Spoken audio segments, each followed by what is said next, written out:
Good afternoon, everybody, Samson family. For those who don't know me, I'm Aladdin Al Katheri, commercial director here at Samson Properties, Samson Commercial. And this is the first of what I like to call the Commercial Real Estate Professional Development Series. Because there's a whole bunch of stuff you want to know, right? Not just one thing. This is the first one.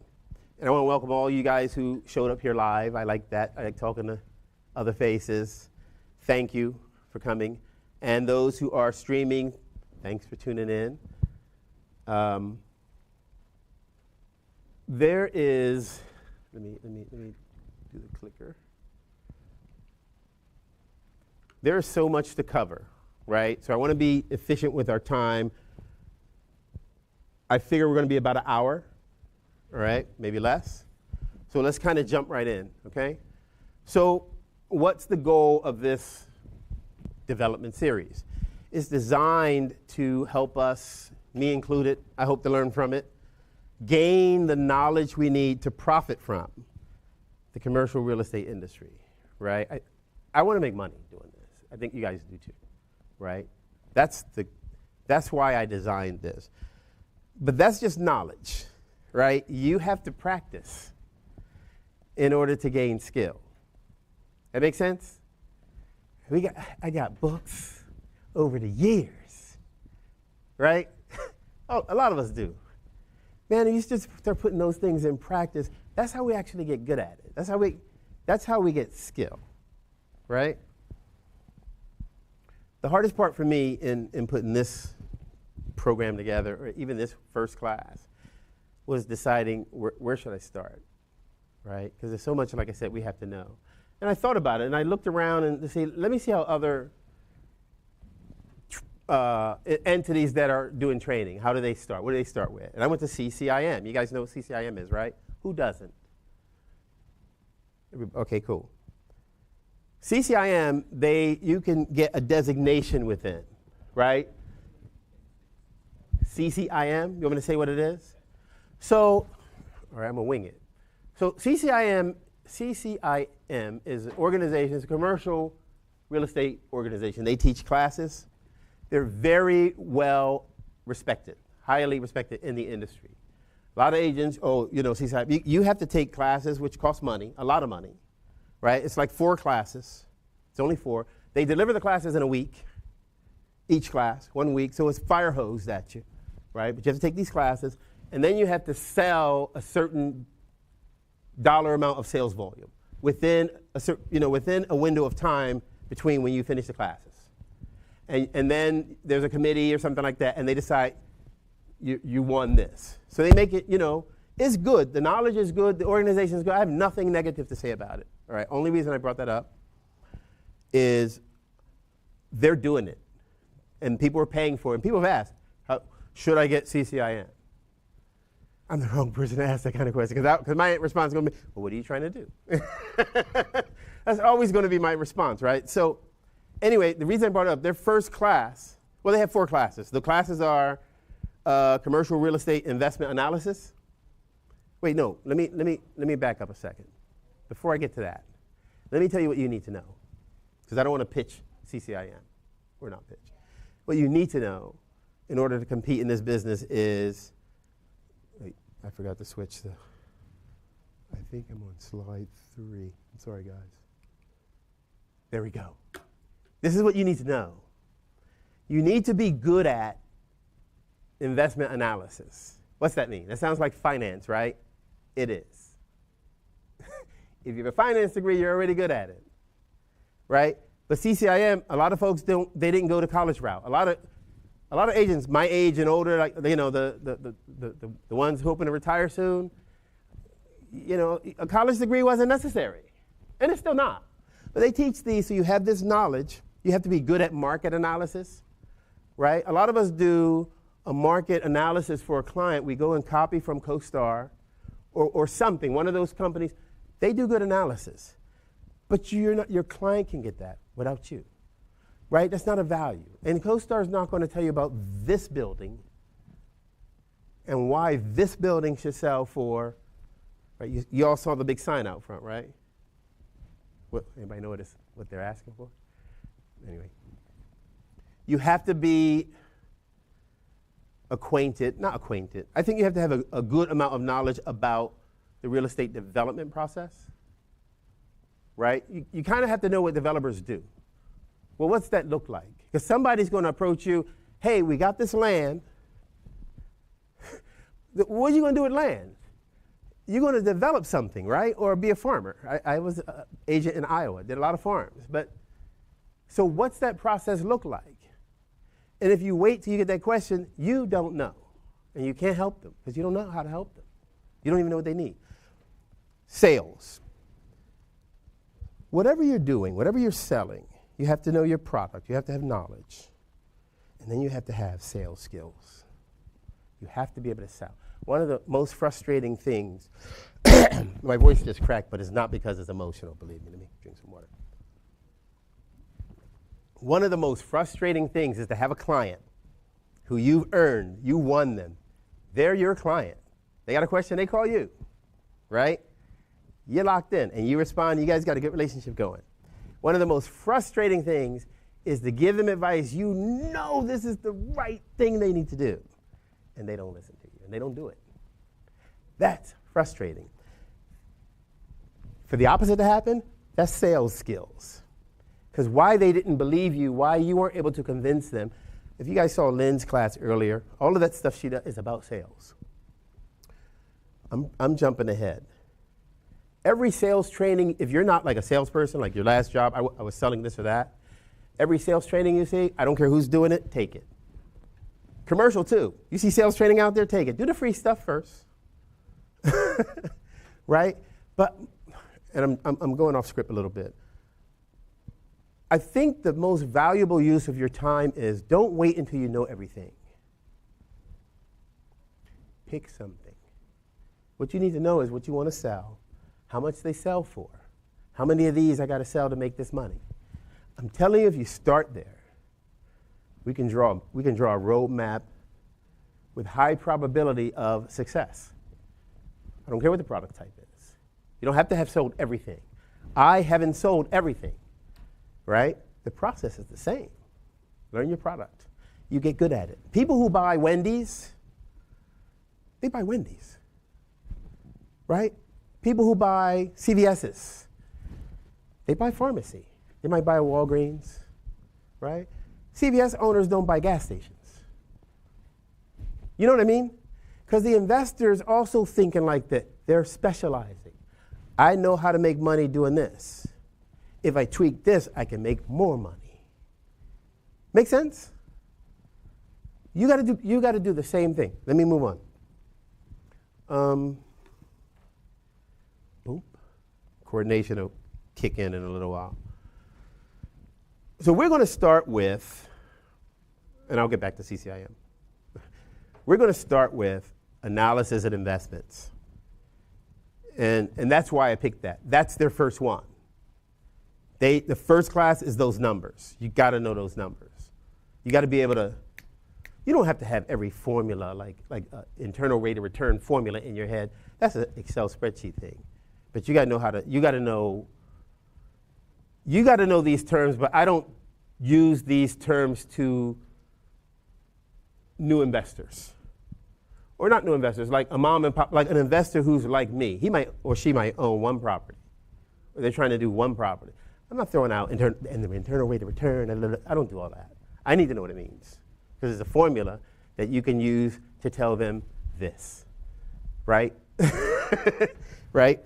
Anyway, we're going to start with analysis and investment. And I want to set some expectations. This course, right, I divide it into 8 units. Just the analysis and investments part. Now, this course in it, I'll get to that. 8 units. The 8 units are here. I'm going to go through each one of these so you guys can see what's in it. So Introduction to Real Estate Economics is the first one. So in this is going to be an introduction, an overview for those who don't have little or no experience or exposure to commercial real estate, right? So it might be, okay, a little I know that, cool. It's not going to take that long. I'm going to define some terms, kind of describe general practices of what people in the market are doing, some fundamentals, right, of the real estate market, the different parts, how they work together, right, to form what we call a real estate system. Unit 2, I'm going to call these units. First, Unit 1. Did I talk about that? Yeah, Unit 1. Unit 1 is 2 sections, Part 1, Part 2, because it's long. I'm going to do Part 1 today, right? Some of these are long. Some of them take more time. Some days maybe I can do 2 units, but I think an hour is probably a lot for the afternoon, right? Take the pieces, use it. If you start using whatever it is you know in your business, you're going to start getting good at it. That's how it's going to happen, right? Unit 2, divided into 4 parts, right? Four parts. I forgot where I am. Okay. Unit 2. In the first part, sorry guys. In the first part, am I on the right screen? No. All right. I'm sorry, guys. I lost track. Okay, that's our list. 1, 2. Unit 2. This real estate market analysis and urban economics. Big name. Don't worry about the title. This is 4 parts. In the first part, I want to get you thinking about urban areas, cities, right? And the theories around that. Cities are designed, you start thinking about the purpose, right? When you start doing that, when you're driving around or whatever you're doing, you're going to start looking at stuff different, right? I'll talk about urban and spatial economics, again, terms, but we got to know geography, right, to help us understand the forces that underlie the economics in cities, right? And this is important because it's a fundamental part, it's fundamental to the cash flow generation potential for all commercial property. Right? That intuitively makes sense, right? Unit 3, financial economic concepts and tools. This is a presentation of financial economics for the study of real estate from an investment perspective. It's not an economics course. That's boring. We only need 2 pieces of this. That's what we're going to do. It's 3 parts to this unit. I'm going to give an overview of some history, probably throughout this whole course. I'm going to talk some about history. I really want to do like a one-day history of commercial real estate class from the 1970s to present, because if you know that stuff, what was happening, and you can start associate, oh, wow, right? Like they overbuilt during these. Why? Why did they do that? There are reasons for it. And you can look at what's happening now, and it helps you think about properties. Now you can talk to somebody about why they need to sell or why they need to buy. Now you really know, and you can talk about that. This is just like in 1980s to 90s when they whatever that is. This is like the inflation of the 70s. When that happened, real estate was right? You're giving them something to think about. You're not making decisions for them. A lot of you are investors. You're making decisions for yourselves. This stuff matters. It helps. With markets like this, like we have today, when there's like trauma in the market, there's opportunities in the market. Anyway, I'm off course again. Unit 3. Presentation of financial economics for the study of real estate from an investment perspective. 3 parts, overview of some history and of real estate and the capital markets. We're going to do a lot of mathematical tools. We're going to look at some formulas, present value analysis, measures of investment performance. These are the things that investors want to know about. They don't care about what it's called, but there's what do I want from this property, right? We're going to look at periodic returns, multi-period returns. That's like numbers. I'm going to be sharing some spreadsheets, right? This is core finance for this course. This is the numbers, okay?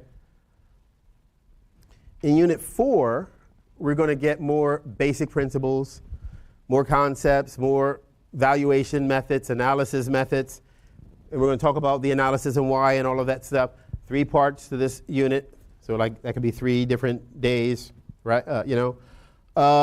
More core analysis in this unit, recognizing that real estate assets, properties, I'm going to use terms like that, real estate assets, trade well in functioning markets. Digest that for a second, right? I want to show a framework that applies the fundamental economic principles, like a market equilibrium. You guys know what I mean when I'm saying this stuff, right? And opportunity costs to real estate investment analysis, right? That was a lot of big words, but I'm talking about when somebody says, I want to do this, I like to ask them why you're doing it. Because they say, I need to make. Boom, we got a number on that? Right, now I know what I'm talking, now I know how to help them. Because they might say, it's like, we get this great idea, but it's not really great because it's great only in your own head, right? Sometimes what they want to do, if you know where they're trying to go, it's like somebody, they're here and they're heading to California, but you're going east, dude. You know what I'm saying? You can help them if you know where they're trying to go. Unit 5, 3 parts. Sorry. Oops, sorry, I just clicked something. There we go. Unit 5, 3 parts. More basic investment analysis concepts. So part 4 was about the property, right? In part 5, I'm going to talk about the owner and talk about the role of debt, right? Because that's what the owner's doing. And income taxes and the leverage, the effective leverage, capital structures, right? All of this kind of stuff. We're gonna learn in this unit, which property should I invest in, right? And in part 5, that was part 4. In part 4, we learned which properties I should invest in. In part 5, we're gonna learn ways to finance those investments. Cool? Unit 6 is where we focus on the debt side of real estate, mortgages. And we'll look at debt from the perspective of the lender, right? I'm a lender. Why should I do this deal? Why should I loan you this money, right? I'm going to limit it to commercial mortgages, okay? And I'm going to introduce, not going to go deep into, we're going to talk about commercial mortgage-backed securities, CMBS, right? It's a lot of that. That's a lot of financing coming from that. You want to know, Unit 6, you're going to know, okay, different ways people are financing commercial real estate, okay? Unit 7, we're going to look at portfolios. So the previous units, I think it was 4, right? That was individual property analysis. Unit 7, oh, I'm ahead. No, we're good. We're going to look at portfolios. And this unit is 6 parts. We're going to talk about pricing theory, right? How do I price a portfolio, right? As they relate to real estate. We're going to talk about REITs, real estate investment trusts. We're going to talk about we're going to look at data. We're going to look at the data that's out there. A lot of us buy data. CoStar, and who buys it from, right? We need to talk about data because that's where the money's at right now in real estate. It's data companies. That's who's calling us every day trying to sell us something. We need to talk about data, how to understand it, how to figure out, do I need it? Do I not need it, right? And other issues, we're going to talk about investment management, property management, or managing the portfolio, really. And we're going to talk about equity derivatives and real estate equity derivatives. Why am I talking about those things? Because your investors know about those things, and all of these things, if someone's buying their first property, they might not be thinking about, they might not know, it's not even it doesn't exist. They don't know anything about it. It's like, oh, I didn't know we could fly. They don't know. But we have to know. Because what's going to happen if you start doing this business, you're focused on product A, whatever product or service A, you're doing that. If you start doing a lot of those, you're going to come across people who do a lot of those, right? So when we're prospecting, trying to get a new client, you're going to come across a client who, oh, I have 500 of these. Whoa, that would be nice to have a relationship with that guy, right? the bigger they get or the more, or some, and folks are just savvy today. If you're talking to an investor and they say something about derivatives and you don't have a clue, don't call me. Google it. No. But we have to know what's out there, right? I'm telling you, it's valuable, it's going to matter if you're focusing on making some money, either as an investor or commercial agent broker. Unit 8. 4 parts. In here, I'm going to try to connect the dots. This is the last one, right? The last unit. I want to connect the dots, kind of bring it all together. I want to show how all the concepts that we talked about over the course of this work practically. So that's going to be a lot of, well, not a lot of. I want to use some, what do you call them? Case studies, right? And in those case studies, I only want to use the case studies where I'm in the head of the investor. Why they make this decision? What were the options, right? If there was an agent, how did that agent help, right? What did that agent contribute to the deal? I got some, I don't know if I can fit all this in, where the deal was done by attorneys and there was no agents.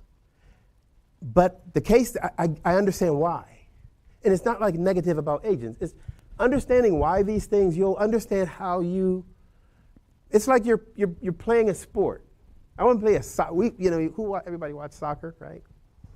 I want to be a soccer player. Well, you want to know how to play, right? You want to know, okay, like one of the things, and I used to play soccer in middle school. One of the things that I had to go back and figure out offsides, right? Anybody else? I know somebody else likes soccer. Somebody say they like, okay. You know what I'm talking about, right? A lot of, so when I start, and the first one is like, okay. Second one, then it was like, wait a minute. I had to go back and look up, how are you offsides? Because I used to get that call a lot. I knew, I got it a lot. I knew why then. I forgot. I'm using that analogy with our business. When you know the game, you're going to be better at it. And you're going to make more money. So you got to know the game. Anyway, that's going to be the first course, right? The other things that I said, the other things you have to know, I'd love to cover those too, all of them. Can't do all of them. I won't say I can't do. I'd love to do all of them. Some, for instance, like the sales one, if I do, I don't know, mentor program, it's not really that. It's a sales training. If I do something like that, I want to do it with agents who are really in the process. We're actually selling something. You know what I mean? Whatever it is, whatever your product is. Because it's going to be, okay, what are we selling? Boom. How much are we trying to make? We. You see me saying we? Because I want to make some too. And we will. We ain't going to make you make less. Your number is your number. I need 250. Okay. Is that realistic? Yeah. Here's how it's realistic. Okay, so we got to do 500 because I want 252. Is that realistic? It is. It's just, anyway, that's different. So let's jump into, any questions? Before I jump into it? We good? Oh, microphone? The slides? It's always a question. Ask that again. Ask that again. Because somebody else is going to ask. Distribute the slides? I can. Yeah, absolutely. Why not? And I should. Because if you're going to follow along, like I said, this is a series. And this thing, what I just described already, this is just one subject. This is just one of those areas. Right? So what I have today, and then what I do, we're going to do this every other week, is continued from today.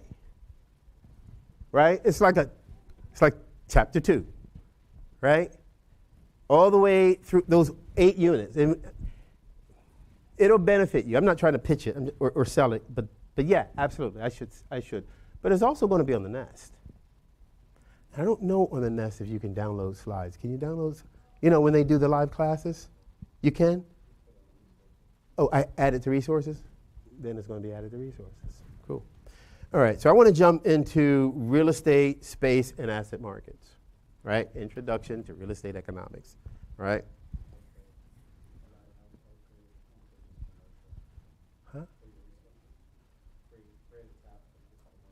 Okay. I'll ask you about that.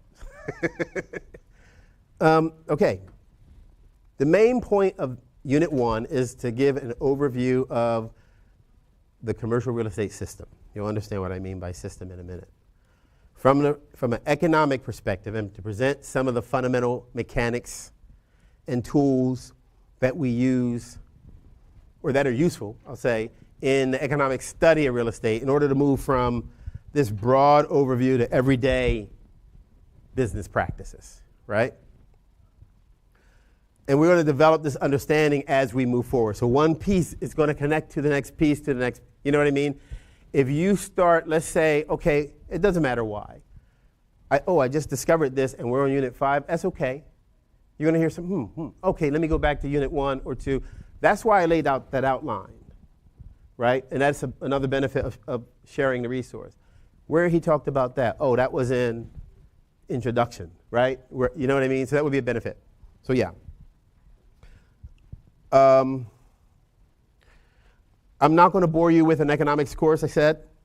Luckily, we only need to talk about 2 major branches of economics that are relevant to the analysis of commercial real estate properties from an investment perspective. I keep saying all of that because it's specific and it matters, right? It's for this.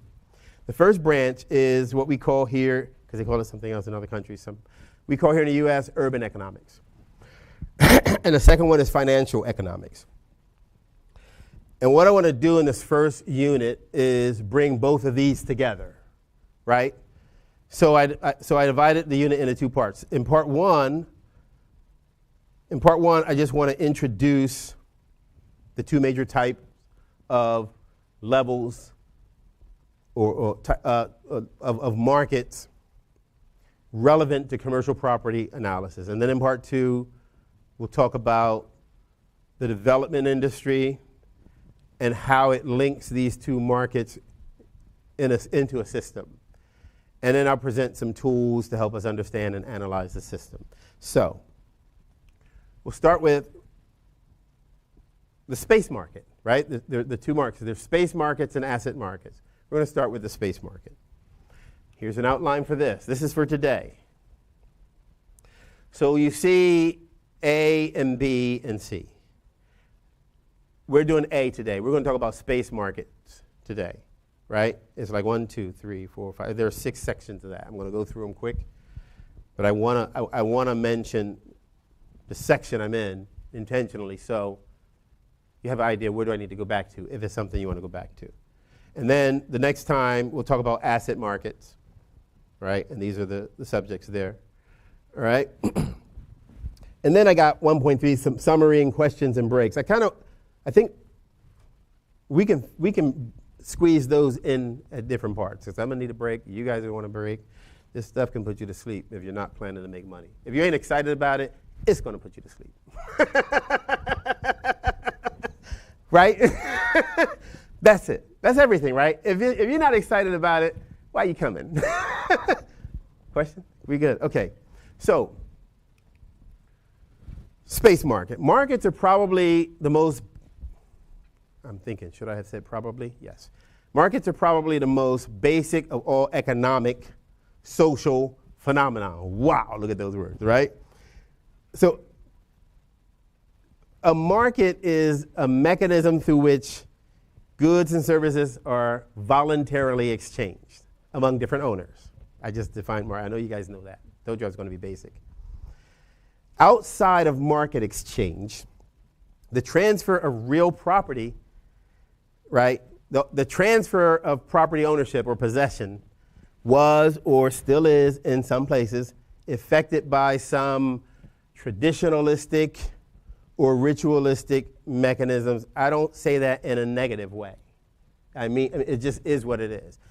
It could be religion. It could be by marriage, right? How properties are transferred, right? Inheritance still in a lot of places. We even do that here. War, right? Properties are outside of market exchange, there are other ways that properties are exchanged, right?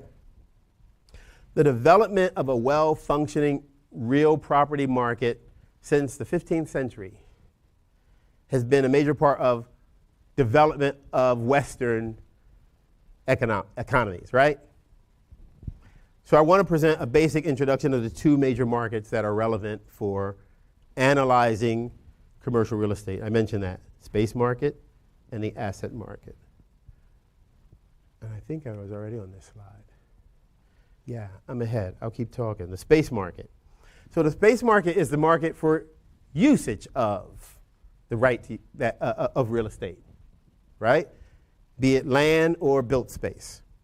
Other terms for space market, usage market, rental market, leasing market. You know what I'm talking about, right? On the demand side, on the demand side of the space market are individuals, households, firms, institutions that want to use space for consumption or production purposes, right? For example, our homes. We use our residential real estate for housing consumption. It's a consumption, right? In this sense, not arguing, because we're talking about finance. Real estate company like us, Samson Properties, or law firms use space for production. But both of these types of users are on the demand side of the space market, right? On the supply side of the space market, you have real estate owners who rent space to tenants. I'm trying to make it real basic. I'll try to keep you guys engaged. If I can speed up, I'll speed up. The price of the right to possess and use space for a specific temporary period of time is commonly called the rent. I'm not trying to insult anybody. I know you guys got this. I'm doing this intentionally. We'll get to it.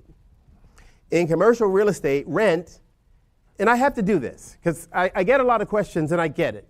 They're not stupid questions. It's because the questions come because we're thinking about it from the perspective of what we already know how to do, right? And when we don't know something, real estate or not, when you don't know something, you know where you got to go. You don't know all the details. Your mind fills in the blanks with what you know. The trouble we get into, it's not even trouble. We get lost because we get stuck over here. I'm sorry, I stepped in on the camera. We get stuck over here in this mindset because we're doing, we expect it. When people call me and say, Aladdin, I'm doing A, B, C, and D, where can I find the form? Your mind is stuck in the way we do it. We have forms because we specialize. So we've done so many of these that we can just fill in the blank. Seller, buyer, broker, price, address, right?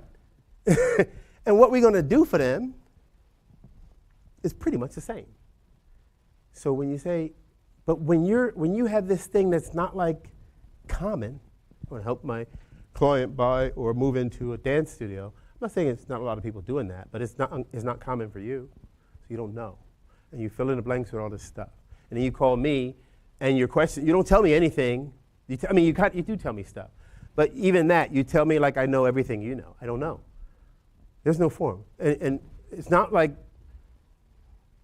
I've argued with agents and saying, well, why don't we just have a library of forms? But a form for what? You know what I mean? Well, but if I'm, so I'm meeting with the client tomorrow, and you know, they're going to tell me what they need and their price and everything. And then I'm going to say I can do this, and I want to give them the agency agreement. We don't just have that. Well, what are you going to do for them? You just said you're going to find out tomorrow. Okay, but what if they tell me? I want to just be able to see where they're stuck. You see, I'm sorry, thanks. I stepped out of the camera. All right. And I went on the tangent there. In commercial real estate, rent is usually quoted in annual terms per square foot. There are other methods to quote it, right? Monthly price per apartment, for example. There's not a rule you have to quote it like that. But if you're quoting a price, you want the people you're talking to, whoever that is, to understand what you're saying, what it means. The rental price, which is determined by supply and demand, right, in the space market, the price gives a signal about the current value of built space, right, reflecting the current balance of supply and demand for that space. We don't walk around thinking supply, demand, but we kind of have to know what that is. right? The price, what's office space going for in Chantilly, right? It's different from DC. It's different from Alexandria. It's different from Sterling. It's different from Reston, right? And there's something that determines that. People, Aladdin, where do I find comps for? What are you going to do with the comps? What are you trying to find? And it's funny because I'll go to like, I really don't know what you're talking about. Like me, in this way, what are you trying to determine with the comps? That's a reasonable question, right? And I do that on purpose.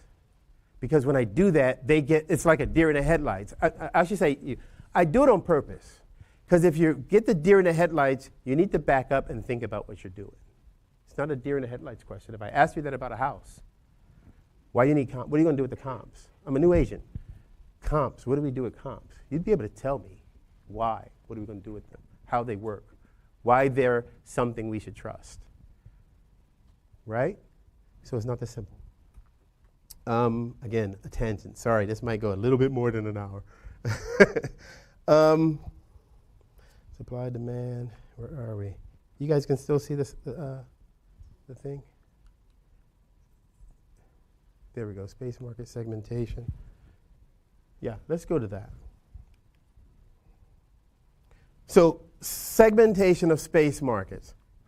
You all know this, the immobility of real estate. We can't move it. So, in users in the market for built space generally need a specific type of space in a specific location. Why did I say it like that? Get a lot of questions.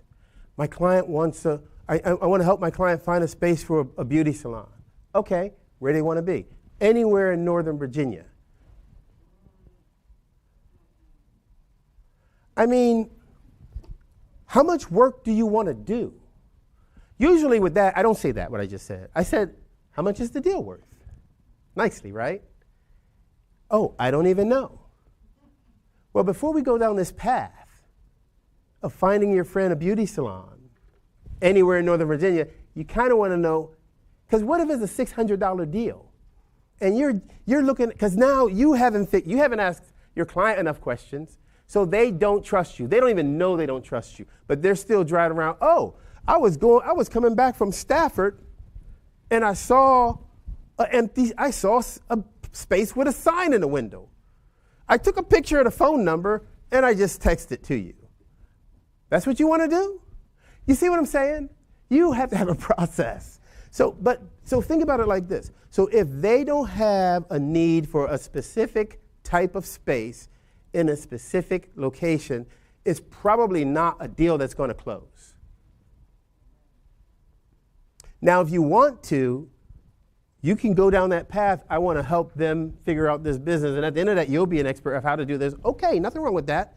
Then I think you should do like 100 of those or 10 of those because you went through the process and now you know it, right? And the second one's going to be easier. And the third one, you'll learn by the second one to narrow them down from anywhere in Northern Virginia, right? I would from there, and people say, anywhere in Northern Virginia. Okay, so your clients are going to just come across. I live in Sterling, and if you're in Alexandria, I don't know if I'm going to drive that far to get a haircut. I mean, I'm a guy, right? Haircut. I mean, I'm a guy with no hair. You get my point, right?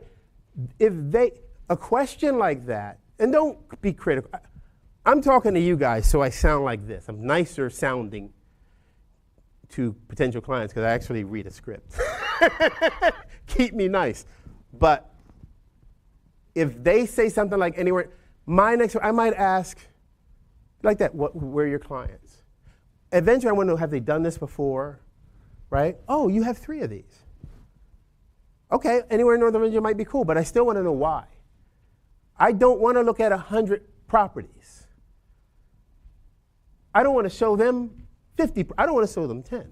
I don't do it like that. I don't do it like that. I say, look, there's 100 properties. I'm going to narrow these down based on what you and I discussed. And I'll come back with a list of 5. Right? Because if I say that, and they're going to let me know if they want to see 100 properties. If they do, again, what's the value of the deal? Right? And it might be a nice chunk of change in it, I'm going to find somebody, hey, want to make some money. Find another agent. I need you to show this guy. They want to look at 90 properties. I'll get, we negotiate a price. Right? I don't want to do that. I'm more the guy, I'm going to tell a client, I'm not doing that. Let me tell you how I've done this for other people who are looking for a beauty shop. Or let's say this. Let me tell you how we've done this for other people looking for a beauty shop. And give them a process. They will love you for it. Because they don't know how to find a space. They might not even know if they're ready to do it. So I had a conversation yesterday. We have I'm doing an office condo. I'm embarrassed almost to say I have an office condo listing, but I do. Me and another agent were on it. And I got to sell it for them. Ain't nobody buying those. Anyway, somebody called on it yesterday, and a potential tenant, because we had it for sale and for lease. And she asked, she asked about it. I was interested. Actually, I called her. Hey, I see you're interested in my office condo in such and such address. What can I help you with? Right? Oh yeah, I saw that. Yeah, I am interested. What are you going to do there? I want to do a hair salon. I'm like, really? It's an office condo. I don't see a whole lot of office condos, I don't see a whole lot of hair salons in office condos. Oh, so why do you think this is going to work for you? Well, I have a few spots here and there. Whatever it is, it didn't make sense to me. I said, okay, it's an office condo. So there's a condo association. I don't know if the condo association will allow this type of business. I don't know if the county, if the government agency where you have to get your your license from. And I forget, I worked something scripted, because if I rolled off my tongue, I'd say it like that. But the point was, how do you get permission to do business in that spot? I think I said it like that. I don't know what that rule is. I assume that because you're doing this business, you've already investigated that for this spot. I don't like to assume it. Did you do that? No, but I know. So let's do this first. Why don't you do that first? You want to open it here in Annandale? You should check that out first. Where can you do this business? Right? And then they're going to tell you. And I'm happy to help you find a place. But I'll do this. I'm going to find out what the condo rules say about doing hair, because I don't really know. And I did. Called the owner. You got the condo docs? He didn't. I can get them. There was another agent with a listing in that same building. Hers was for sale. Guess what I did? I called her. Hey, you got a listing. I'm looking at your listing I named the building, right? I told her who I was, Aladdin from, right? To let her know why I'm calling. They didn't try to trick her. Question for you.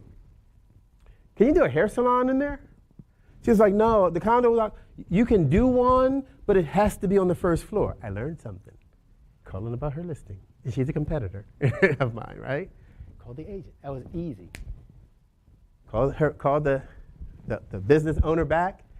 You know what? I just found out you can do one in the building, but it has to be the first floor. Ours is a second floor listing. She wanted to see it today. Now, I'm doing this with Tatiana, who lives close. So our deal is, hey, Tatiana, if I get someone who need to show, can you show? Yeah, cool, I'll do that.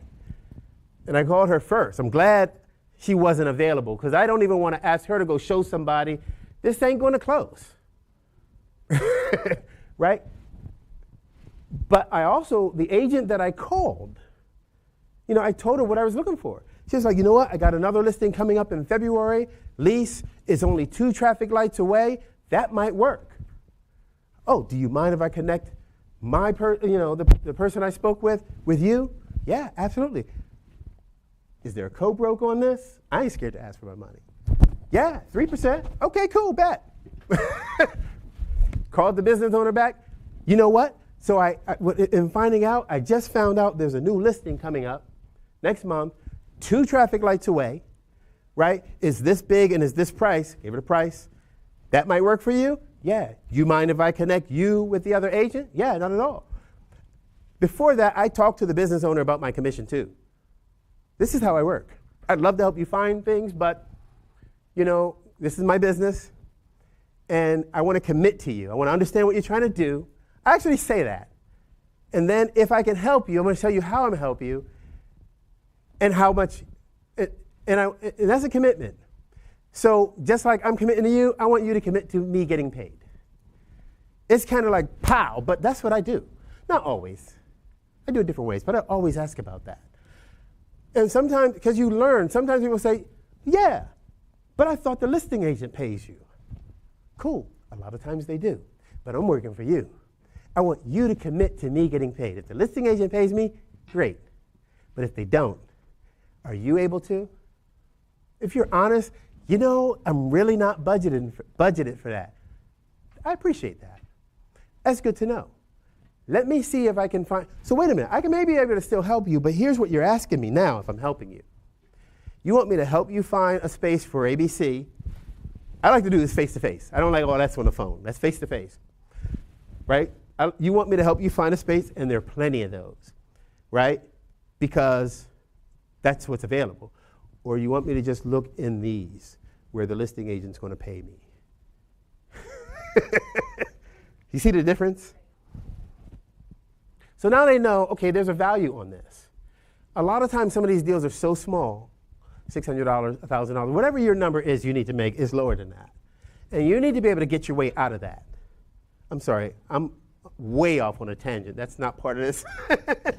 Let me finish that thought though. If you know these numbers, you can figure out how to say no. You have to say no, right? And it's like, oh, that's kind of hard. That's my friend.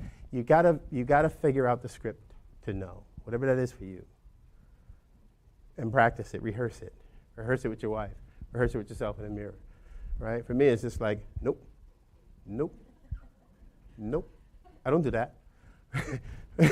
I'm sorry, let's get back on track. So, where are we here? Segmentation. That was just the first point. Okay, so like examples of that, you know what I mean? A lobbyist law firm, example, right? Needs an office building, not a restaurant, not a coffee shop or a warehouse, and they need that space to be on Pennsylvania Avenue between 14th Street Northwest and 6th Street Northwest, for example. If the office space is not on Pennsylvania Avenue between 14th Street Northwest and 6th Street Northwest, that space will probably not satisfy the needs of the firm. But maybe it would. How do you find out? Because you asked. Well, suppose it's on 15th Street. No. We need it to be, right? If you were in Lynn's class, personality types. Depending on who your personality is, I don't know if that's a good question. If they were that specific, right? They know what they want, they know why, and I bet you they know the prices. Of course, it's a law firm, right? The supply side of the space market is also location and type specific. Buildings can't be moved. A vacant office building on 18th Street Northwest may be architecturally perfect for the law firm, but it's not in the right location, right? Unless they say, oh, if it's architecturally perfect, yeah, we'll move to Arlington. Okay, now you know.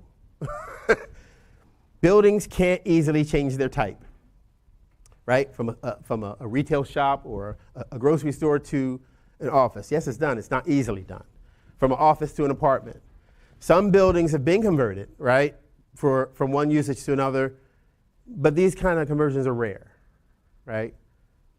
And often require, I'll say usually require, the words I have here are considerable construction expenditures. I could have just said a whole lot of money, right? It's expensive.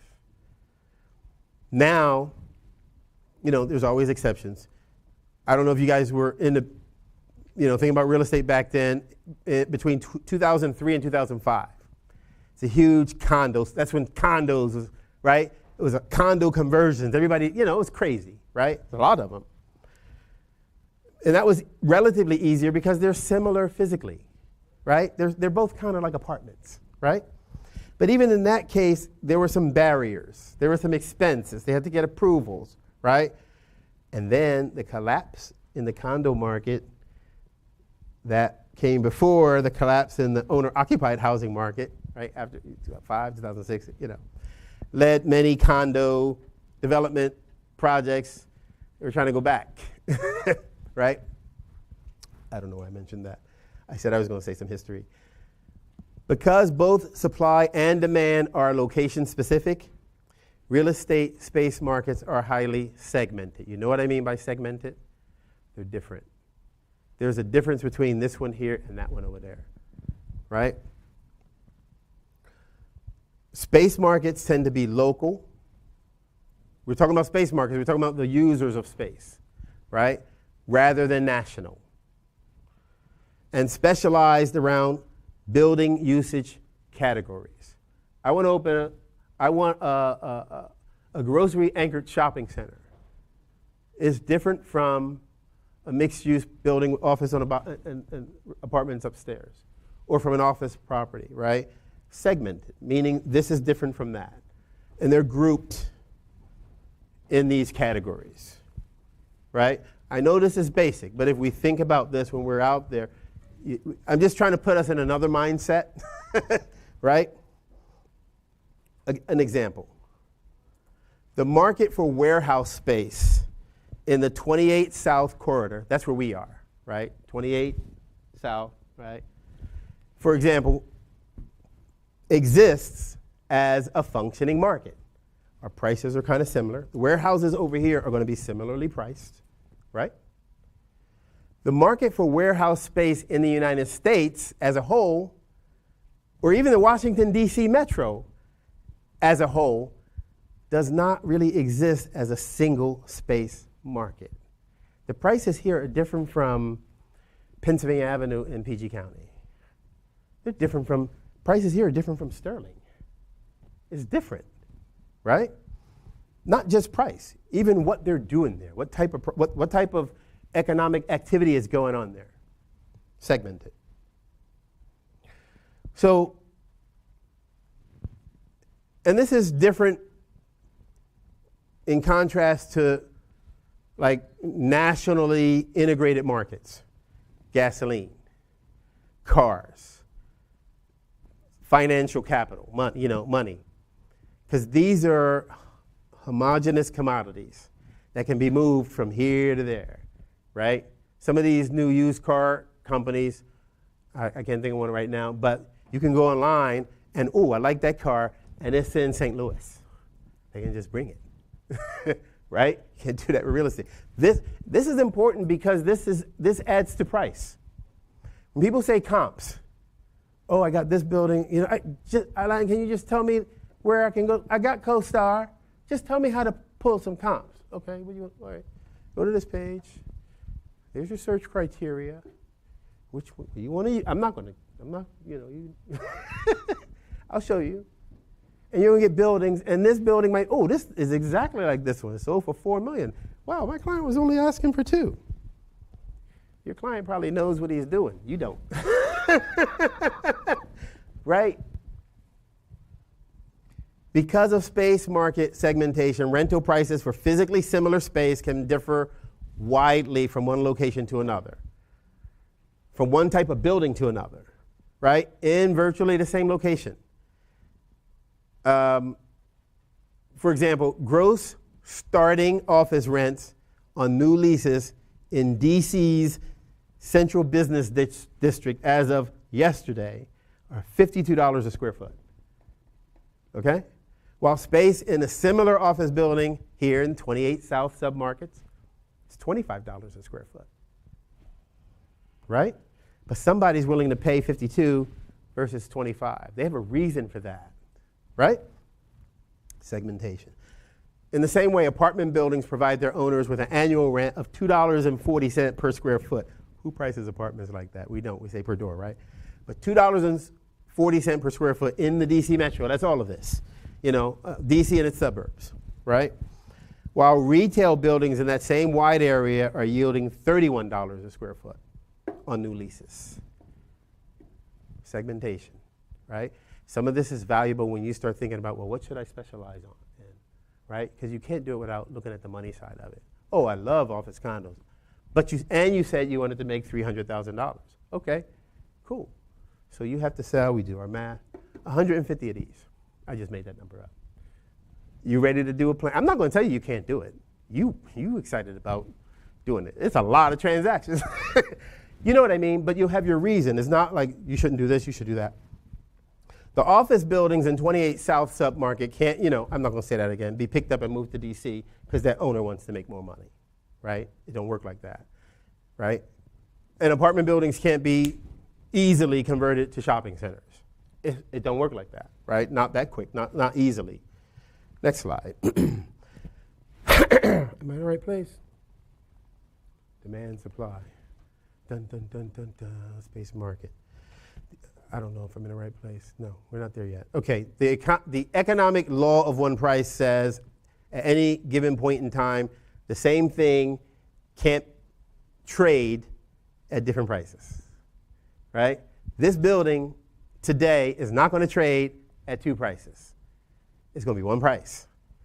Otherwise, no one would pay the more expensive price. And no one would sell at the lower price. But this law only applies within a single, well-integrated market. If there are barriers between market segments, they create separate markets. So buyers can't go where the price is cheaper, and sellers can't go where the prices are higher. They're separate. Maybe I should say they can go. It's a different market. And different market prices can prevail across the segments, right? And sometimes even within a segment. It really depends. The primary geographic unit of space market segmentation are market, what they call our metropolitan service, or MSAs. Y'all know what that is, right? Metropolitan areas or metropolitan service areas, right? Surrounding a central city, usually, right? And its suburbs. They tend to be relatively integrated economically, culturally, and socially. You go to a place and the people and the economic there is kind of the same in that space. I lived in Iowa for a long time. And Iowa is, the whole state is kind of the same. Right? San Francisco. Right? There's a whole, all of the pieces that make that city, that metro area, all of that goes into the value of the property. All of it. It's priced, I'm not going to say it's priced in. You have to price it in. That generally tends to be true. Our MSA, because our MSA is actually the Baltimore-Washington Metropolitan Service Area. Anybody ever notice that? That's a big difference between everything from Baltimore, which actually goes up, when you talk about the MSA, goes up almost to the Pennsylvania border, to what's the furthest south in our, I mean, do we go as far? Yes, Stafford, Fredericksburg. We get outside of that, we're kind of going into the Richmond MSA, right? But look at all that diversity. So sometimes the point of that, or the benefit of seeing that is, these aren't like hard set rules, but how do you know the difference? How do you talk about that to a client? Somebody from California, you know what, I'm thinking about doing some investing in the DC area. They've been buying in California or Florida, whatever that is. Of course you want to figure out why, but they know a reason. And if you don't, how do you help them, right?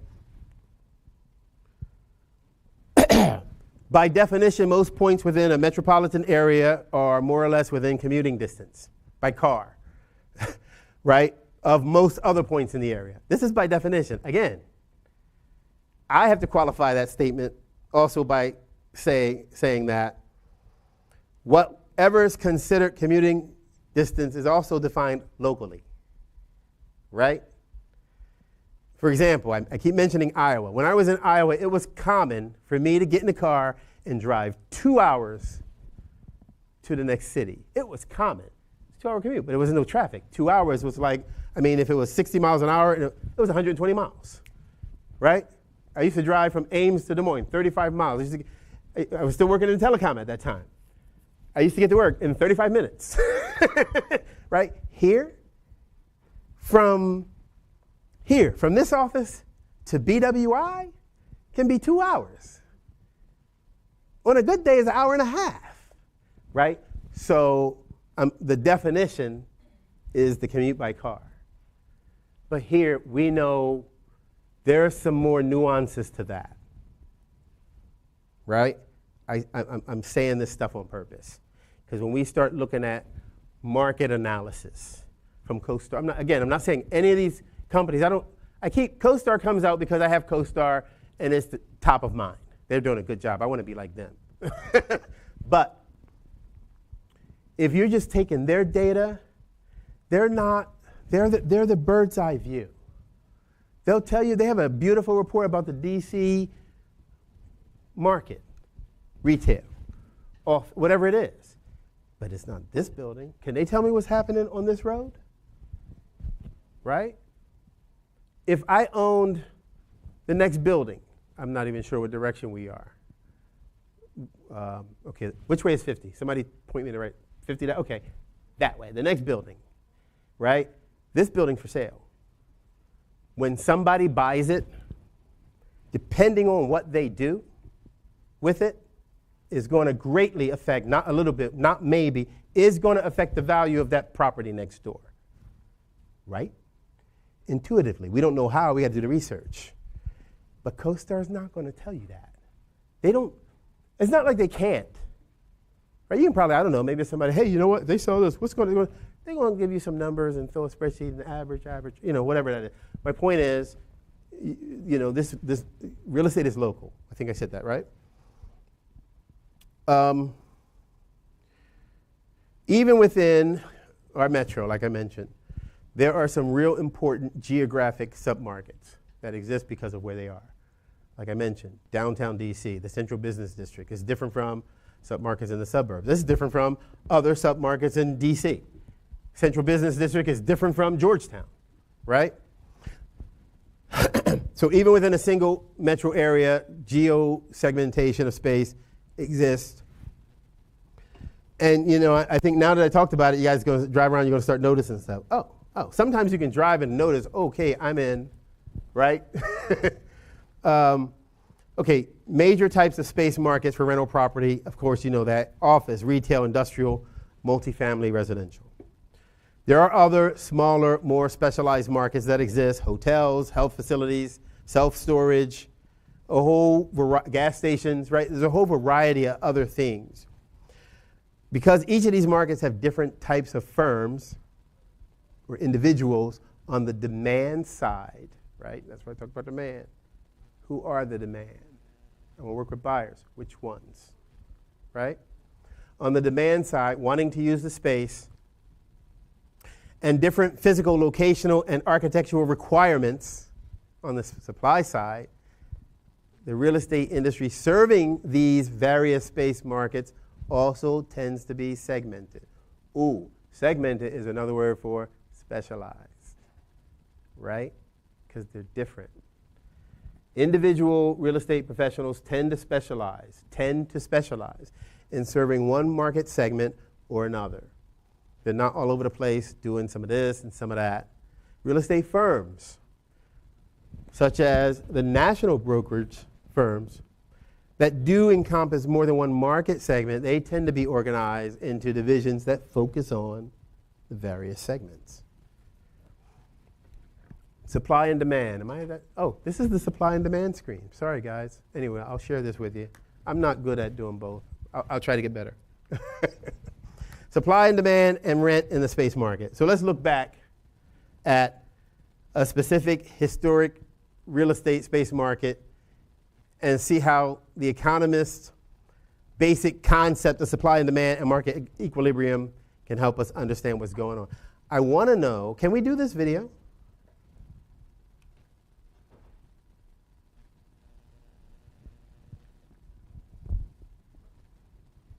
Drum roll.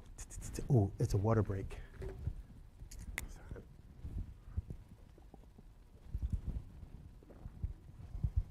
It's about 3 minutes, probably including the, it's on YouTube, probably including the ad. If I can click through it, I think Justin's going to kind of get to that ad, but he's going to let me know in a second. Any questions while anybody? Everybody good?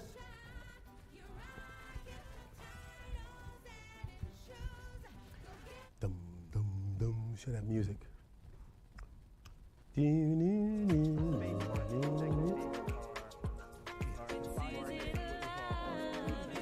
would be the ad. Oh, okay. Oh, that's the music. Look at this. Technology, man. I'm telling you, I mentioned earlier about data, guys. There's another class. Changed a lot over the years. John Popovich takes us downtown to see how the center of our city looked now and then. It is our hub, our core. It's our city's very first impression. You want to have one center of influence. It's the heart. And Cincinnati is built that way. The river established downtown. Steamboats wheeled here. Then railroads steamed here. And for a while, Cincinnati lived here. So the 4th Street area was actually a very upper class, very well-to-do residential area. When Cincinnatians got wheels, they became mobile and suburban.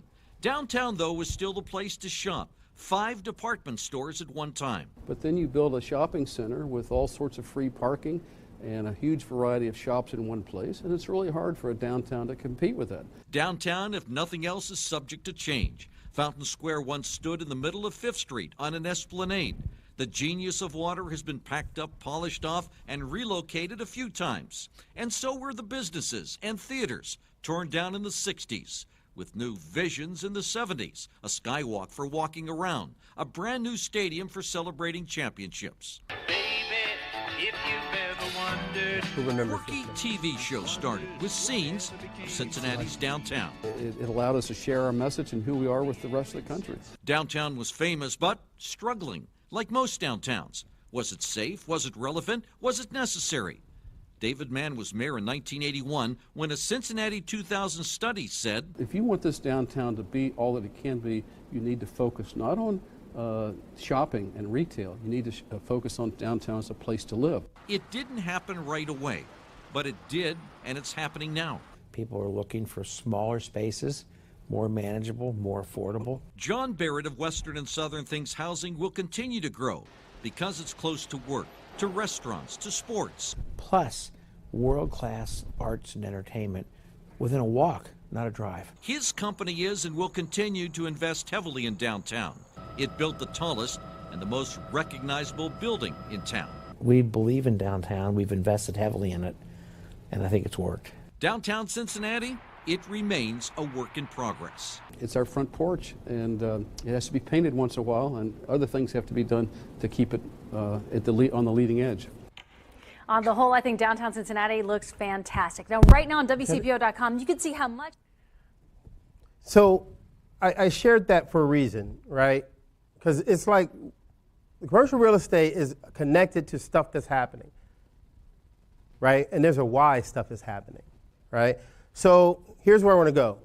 Consider a market for Class A office space in downtown Cincinnati. That's that city they were just talking about, right? During the late 1980s and early 1990s. And first, let me just say this. Real estate markets are always divided into classes. I don't know if you all know this. Class A, B, and C, most of the time. Sometimes there's D's. To distinguish the physical and locational quality of the buildings, and therefore the level of rent and the types of tenants that are in the market on the demand side, right? Class A refers to the upper end of the market, where in the case of office buildings, typical tenants would include a prestigious law firm, corporate headquarters, and financial service firms. For example, knowing who tends to rent these spaces matters. I'm looking for a space. I'm not knocking beauty salon. One of my daughter has this. She finally opened her shop, do the nails and all that crazy stuff. They have hair. But somebody says, I want to open a beauty salon, and I like this building downtown, this Class A building. I'm not saying we get to say, nope, they're not going to do that, because they may, if they can afford, it's not likely, right? Go deeper, they probably don't know something.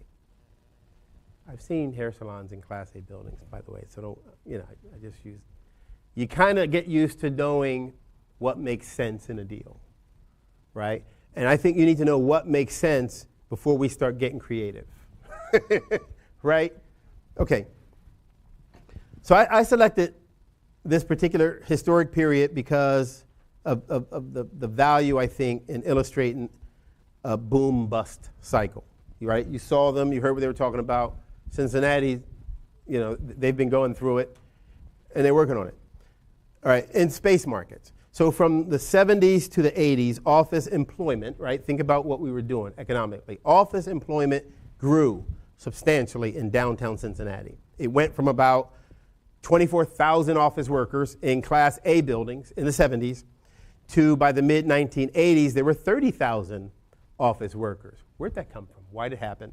The growth in office usage demand was due to national factors, such as this structural shift in our economy. Ooh, aren't we going through one of those right now? We went out of manufacturing in the 70s, right, and into services. Used to be factories up and down the East Coast, at least the Northeast, right? The Midwest, right? We went from manufacturing into services. That started in the 70s. Factories were leaving, right? The growth was also due to local factors. Several national firms relocated their headquarters from other cities to Cincinnati. And the 30,000 workers in the mid-1980s, and did I show you the slide? No, we're good. The 30,000 workers, I'm sorry guys, I lost track. All right, the 30,000 workers in the mid-80s occupied 5 million square feet of office space in about a dozen office towers, 20 to 40 stories tall, that you saw that skyline, right? The average rent then charged in those buildings was about $16 a square foot. So this slide, oops, I think I went, how am I doing this? Okay, here we're good, we're good. This slide shows the growth in demand. The underlying source of the space demand was the need of office workers for space where they're going to work, right? As the number of office workers increased, the need grew. The need for office space also grew because technological change, remember 70s, 80s, 90s, right? The rise of personal computers, fax machines, we don't even use those anymore, but that was new stuff then, right? Made more space necessary per worker, right? It's completely different today. Our technology is making less space necessary for workers, right?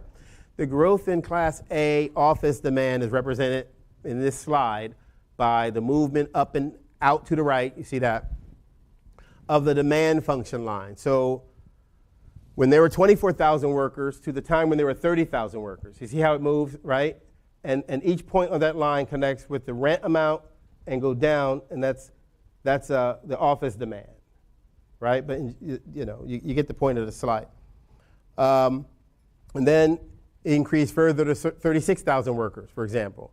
So the demand would support an additional 1 million square feet of office space. A total of 6 million square feet would be needed at the same $16 per square foot rent,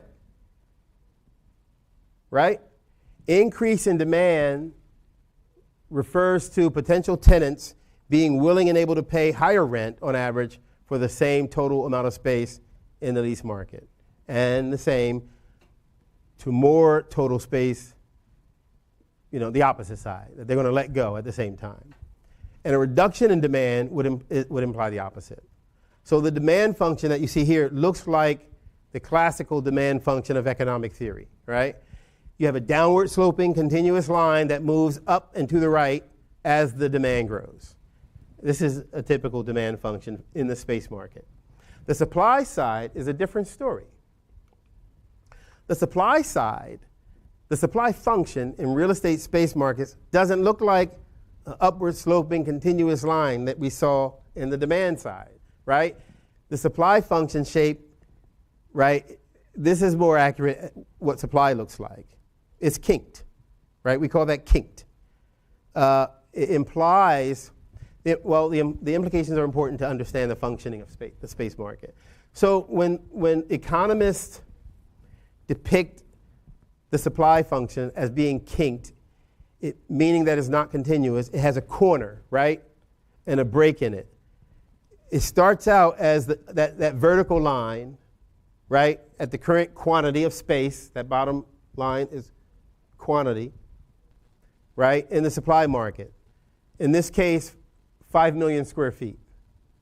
This reflects the fact that the supply of office space is almost completely inelastic. If demand falls, office space can't be reduced, right? It's still there, at least in the short to medium term. And this is a consequence of partly the longevity of built space. Our buildings last a long time, right? Compared to most other products. Buildings last longer than everything, right? They're rarely torn down within less than 20 or 30 years, right? From the time it's built. And it's much more common these days for buildings to be 50 years or more. Especially the large structures, A-class downtown office buildings, those things are expensive to build. Some buildings can be converted to different uses. Like I said before, conversions are expensive and time-consuming. And it's a huge, it's the process encumbers, the process is going to disrupt the long-term leases that you have, if you have them in that building, and the zoning regulations. So at least for several years, the market's going to remain pretty much the quantity of supply it already has. That's straight line, right, in case of a fall in demand. The kink in the supply function represents the fact that the situation is not symmetrical with respect to an increase in demand. The kink in supply occurs at that current quantity of built space at a rent level that equates on a capitalized present value basis, right, to I'm sorry about the terms, the long run marginal cost of supplying additional space to the market. I'll show a formula what that means. You can see it numerically in a minute. At this rent, the addition of new supply, new building, right, into the market is elastic, right? You understand elastic, not elastic, right? Even over a short-term period. If you think from economics that the supply function for any competitively supplied product is simply, a term again, the marginal cost function for any, for producing additional increments of that product. In the case of space, the marginal cost is the cost of developing a new building, including the site acquisition costs, right?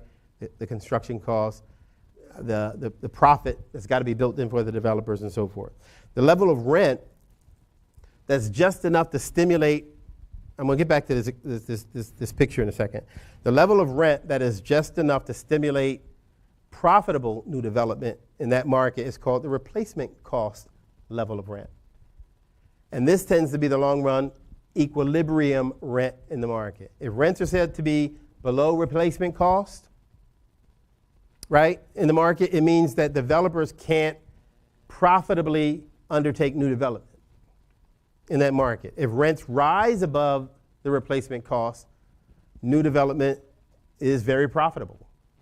And you'll see a lot of that. It'll happen fast, right, in most cities, right? Forcing rents back down to the long run equilibrium level within a few years. So the relationship between supply, development costs, and rent, we got to talk about that, right? To understand, excuse me. To understand the point I just made, let's go back to that example of Cincinnati office space, Cincinnati Class A office market. Suppose in the mid-1980s, it would have cost $200 a square foot to develop a new Class A office building in downtown Cincinnati, right? Including the site acquisition costs, construction, all the development costs, including enough profit for, doing the job worthwhile for the developer. So $200 a square foot is the marginal cost of adding Class A office supply into downtown market. If we could sell new buildings for $200 per square foot, then the additional development makes sense, right? It's feasible. But if the price at which one can sell a building depends on what investors are willing to pay for them, right? That depends on how much income the investors can expect to obtain from the buildings in the future and how much investors will pay for that income stream. So it's helpful in this context to quote property prices in terms of how much investors are willing to pay per dollar of annual net rent they will initially receive from their investments, right? So for every dollar spent, they want to make this, right? Suppose, for example, again, in the mid-1980s, investors were willing to pay $12.50 to purchase a Class A Cincinnati office property for each dollar of current annual net rent the property could produce, right? Then if a building could charge $16 per square foot of annual net rent for office space and expect to keep that space rented, the building would be worth $200 per square foot, right? 16 times 12.5 is 200. Did I put that in there? Yeah, there we go. Using typical real estate terminology, we would say that office buildings were selling at an 8% cap rate, right? The annual net income, $16 a square foot, divided by the building value, $200 a square foot, is 8%, right? Cap rate. In these circumstances, the net rent that equates after dividing by the cap rate that's prevailing in the asset market to the marginal cost of adding office supply is $16 a square foot, right? That's what we need. $16 would be the replacement cost rent level. At that number, developers say, yeah, let's build. Y'all follow me? The rest of the supply function in our Kinked slide consists of, I'll go back to that. Consists of a line moving out to the right away from the corner, the kinked point. This part of the supply function represents how new additional supply will respond to rents. This part of the line is going to exhibit one of three possibilities: rising, level, or falling. A rising supply function results when the development cost of new buildings is greater as more total stock of rental space is added to the market. The development cost of a new building is more than, right, the total stock of rental space is added into the market, roughly speaking. It'll cost more to develop the next building than it did to develop the last one. Okay? In real terms, right? After subtracting general inflation and the cost of site acquisition and any necessary demolition, of course. Then the supply function here is rising beyond the kink point, right? If it'll cost less than the supply function is falling. If it'll cost the same, the supply function is level beyond the kink point. I don't know if this image helps anybody. Some people like to see it like that. I don't know. It took me years, but it was like, oh yeah. All right, let's move on. Forecasting the future direction of rents. This matters too, right? Now we're getting into valuing a property. One of the most basic and important things you need in the real estate business is an intelligent idea about the future direction of rents in that space market. The shape of the supply function is important.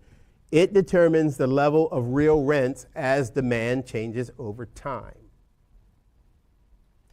Generally, that kink means that if a space market is currently in equilibrium, future growth in demand will result in very little, if any, increase in rent levels. Make sense? If you're not going to get an increase in rent levels, right, in the long run, in most markets. On the other hand, the kink implies that declines in demand will cause relatively rapid and severe reductions in market rents for new leases due to the inelasticity of supply reduction. Right? these reductions, they may be expressed at first not as much in the reduction the rent landlords ask for. So you might not see, the landlords aren't going to first lower their rents, but initially what you'll see is an increase in vacancy and in landlord offering of concessions, right? Application fee waived, or 1 month free rent, right? To potential tenants, 1 month free rent up front to get them to sign a longer lease. The kink in the supply curve is, is one reason real estate space markets have often tended to be cyclical. I'm not sure which pronunciation is the right one. With periods of excess supply followed by periods of tight markets. I think we're getting better at that. You know, we don't have excess supply right now, right? Builders didn't go crazy like they did last time. I mean, in like the early 2000s, right?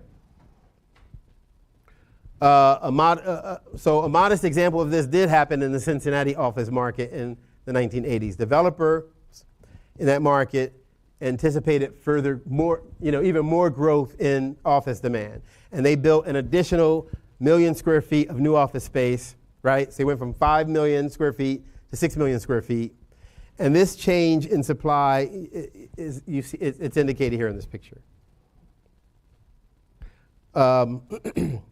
By the movement of the supply function to the right, like from S1 to S2. Assuming a flat long-run function, excuse me, had the demand continued to grow, say from D1, right, to D2, right, this expansion of supply would have been justified, and rent levels in the market would have remained at the long-run equilibrium level of $16 per square foot.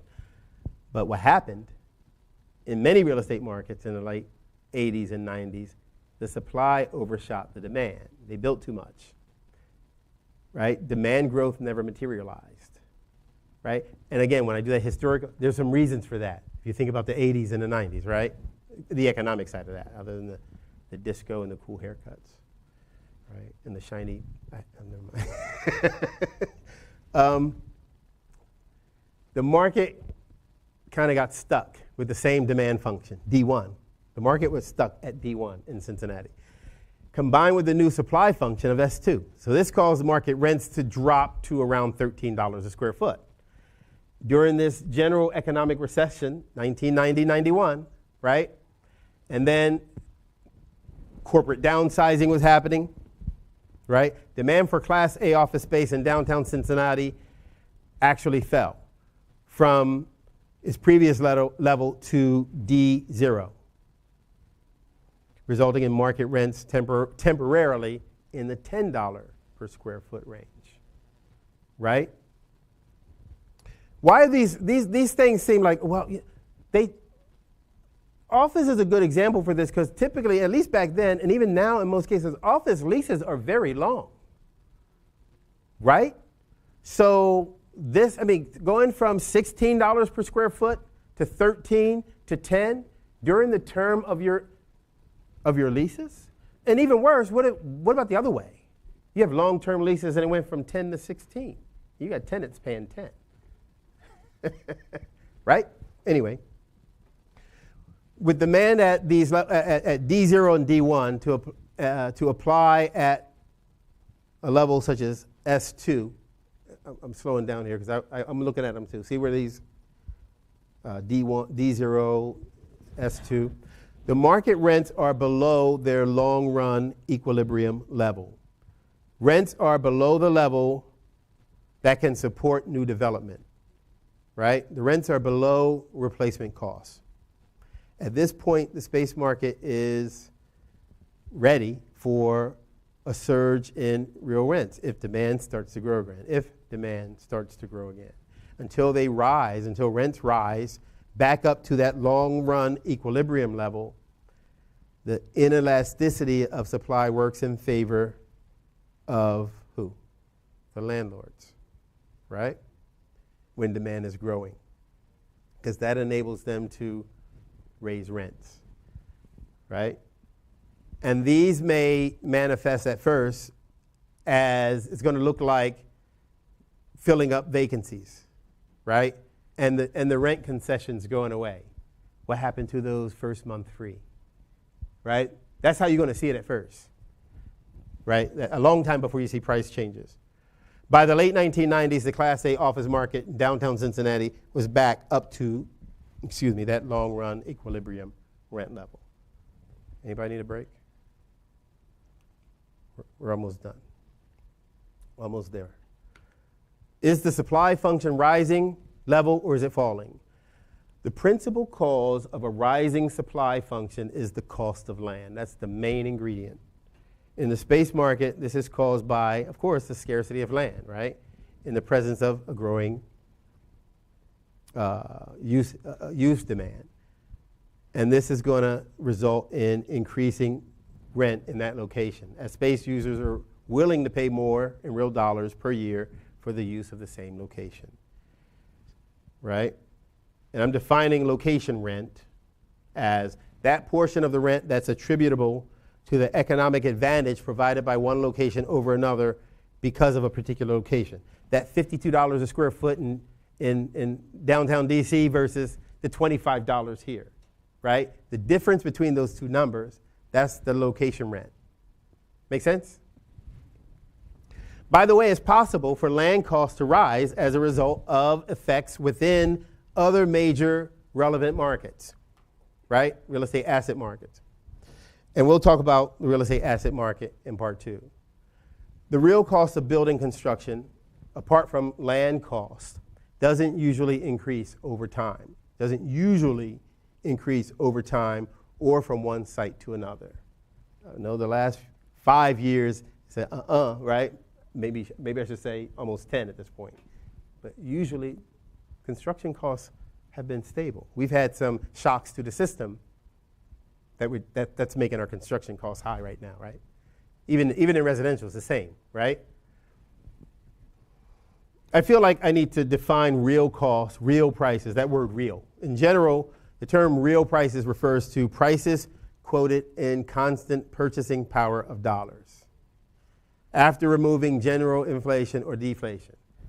I mean, real quick perspective on that. I remember, in the 70s, the neighborhood I lived in, I grew up in Philly, the neighborhood I lived in, I remember the guy I hung with, I don't know if I call him my best friend, I hung with this guy. His name was Morris. Weird dude, but I was weird. I remember his parents, his dad worked, mom didn't. 70s, right? He's still living like that. One income kind of supported the household.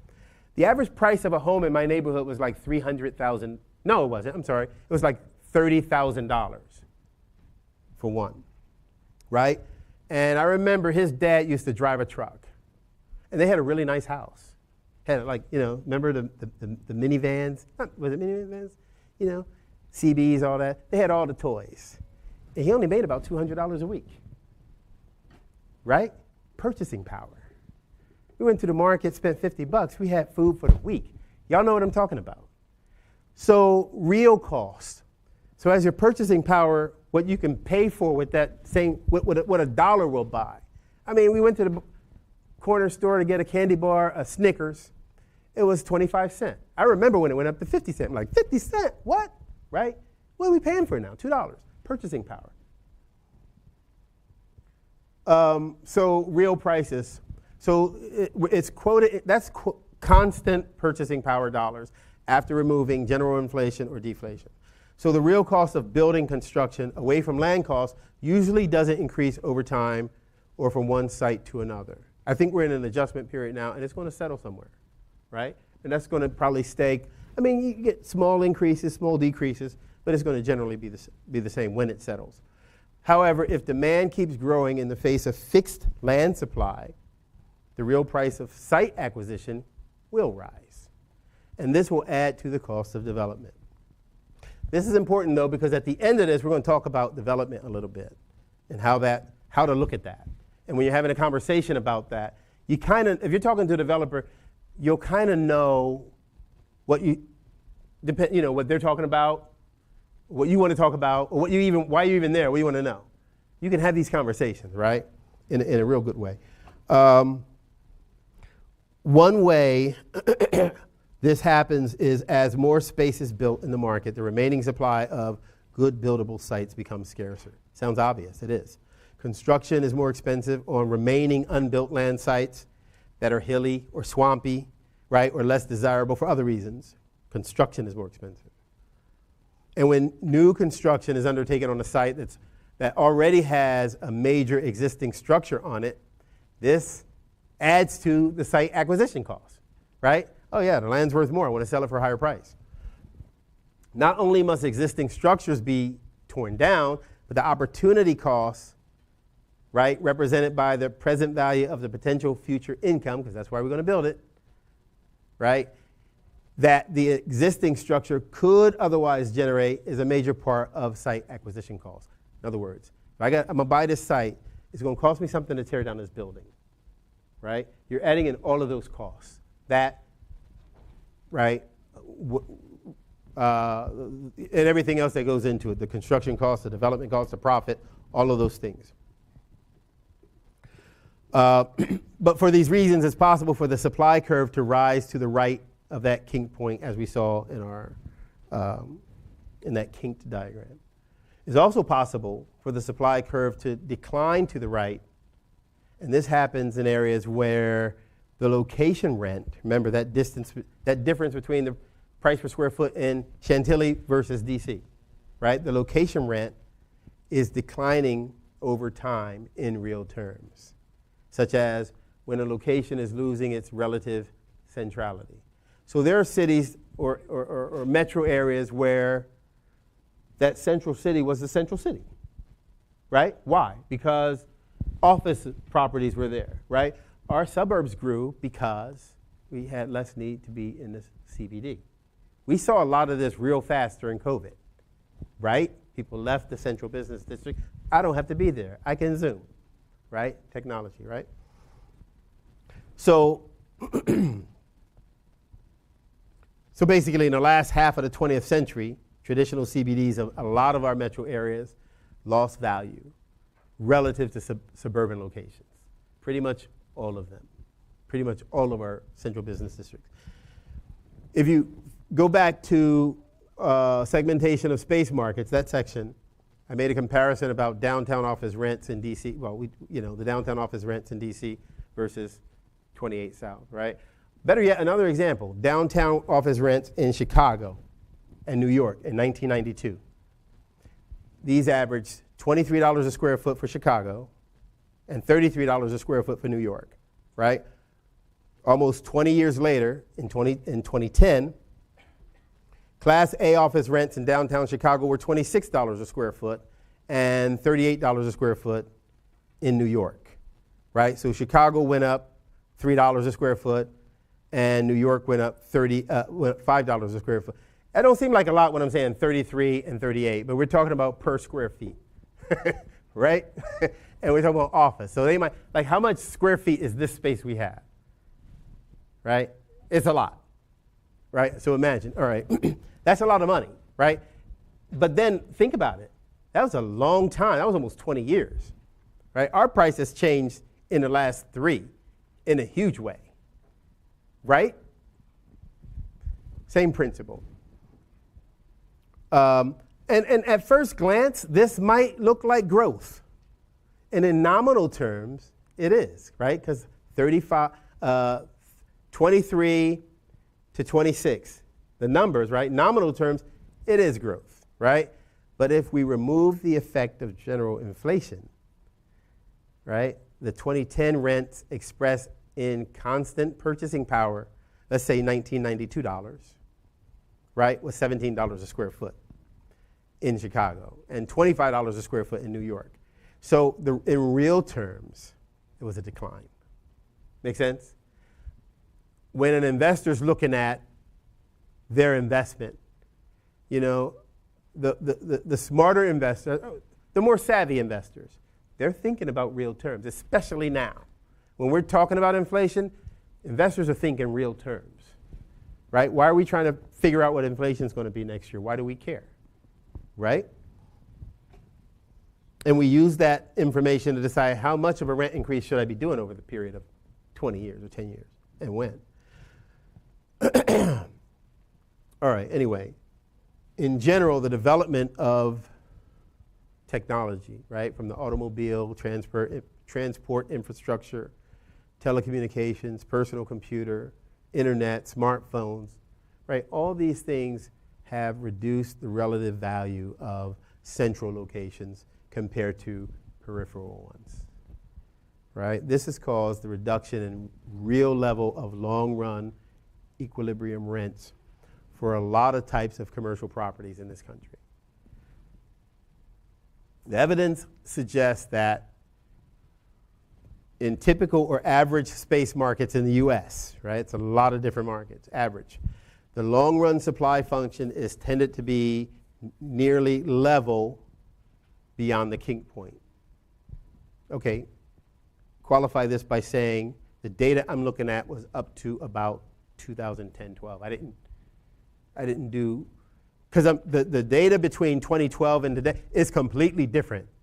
It tells a completely different story, right? I use these times and these cities because I could collect data and talk about it. We can collect data and talk about now too, but I didn't want to, that would have really threw me off on a tangent because I would have, so talking about the why and all that stuff, that's another subject. So the long-run supply function tended to be level over this period, just slightly rising or slightly falling. How do we know? Well, you can observe that rent levels in the economy have not generally tended to rise faster than inflation, right? Especially this inflation, that would be crazy. Even as total supply of built space has greatly expanded, we have a lot more space, okay? So for this slide, you see, this is, I guess, well-known. Robert Shiller, I don't know if you guys know that, an economist. You heard of Shiller Index, right? Our Association of Realtors refers to their data all the time, right? So this slide,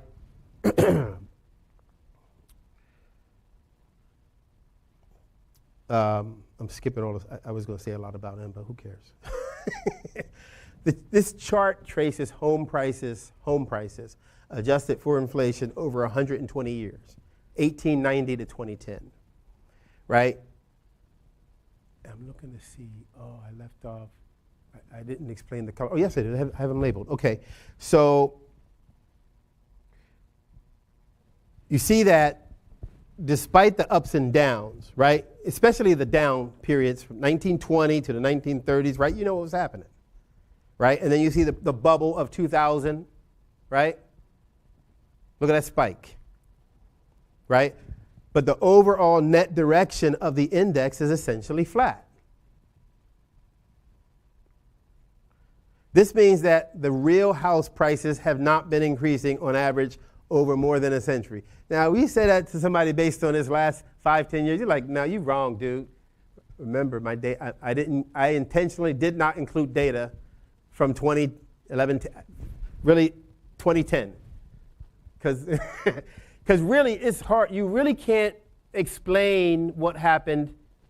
You really can't honestly explain what happened in the last 3 years. We can say COVID, but we're really not going to have all that data to really be able to say what it means and why. Be able to put a why to it, and how do I use this information for future reference or for future situations for a little while now, maybe another year or so, right? What it means. You got a lot of people saying what they think it means. But until we say what it means, then we know what it means. I can tell you what it means from these dates, because we got a lot of data, and it's like, okay, yeah, that makes sense, right? I mean, not perfectly, but. All right.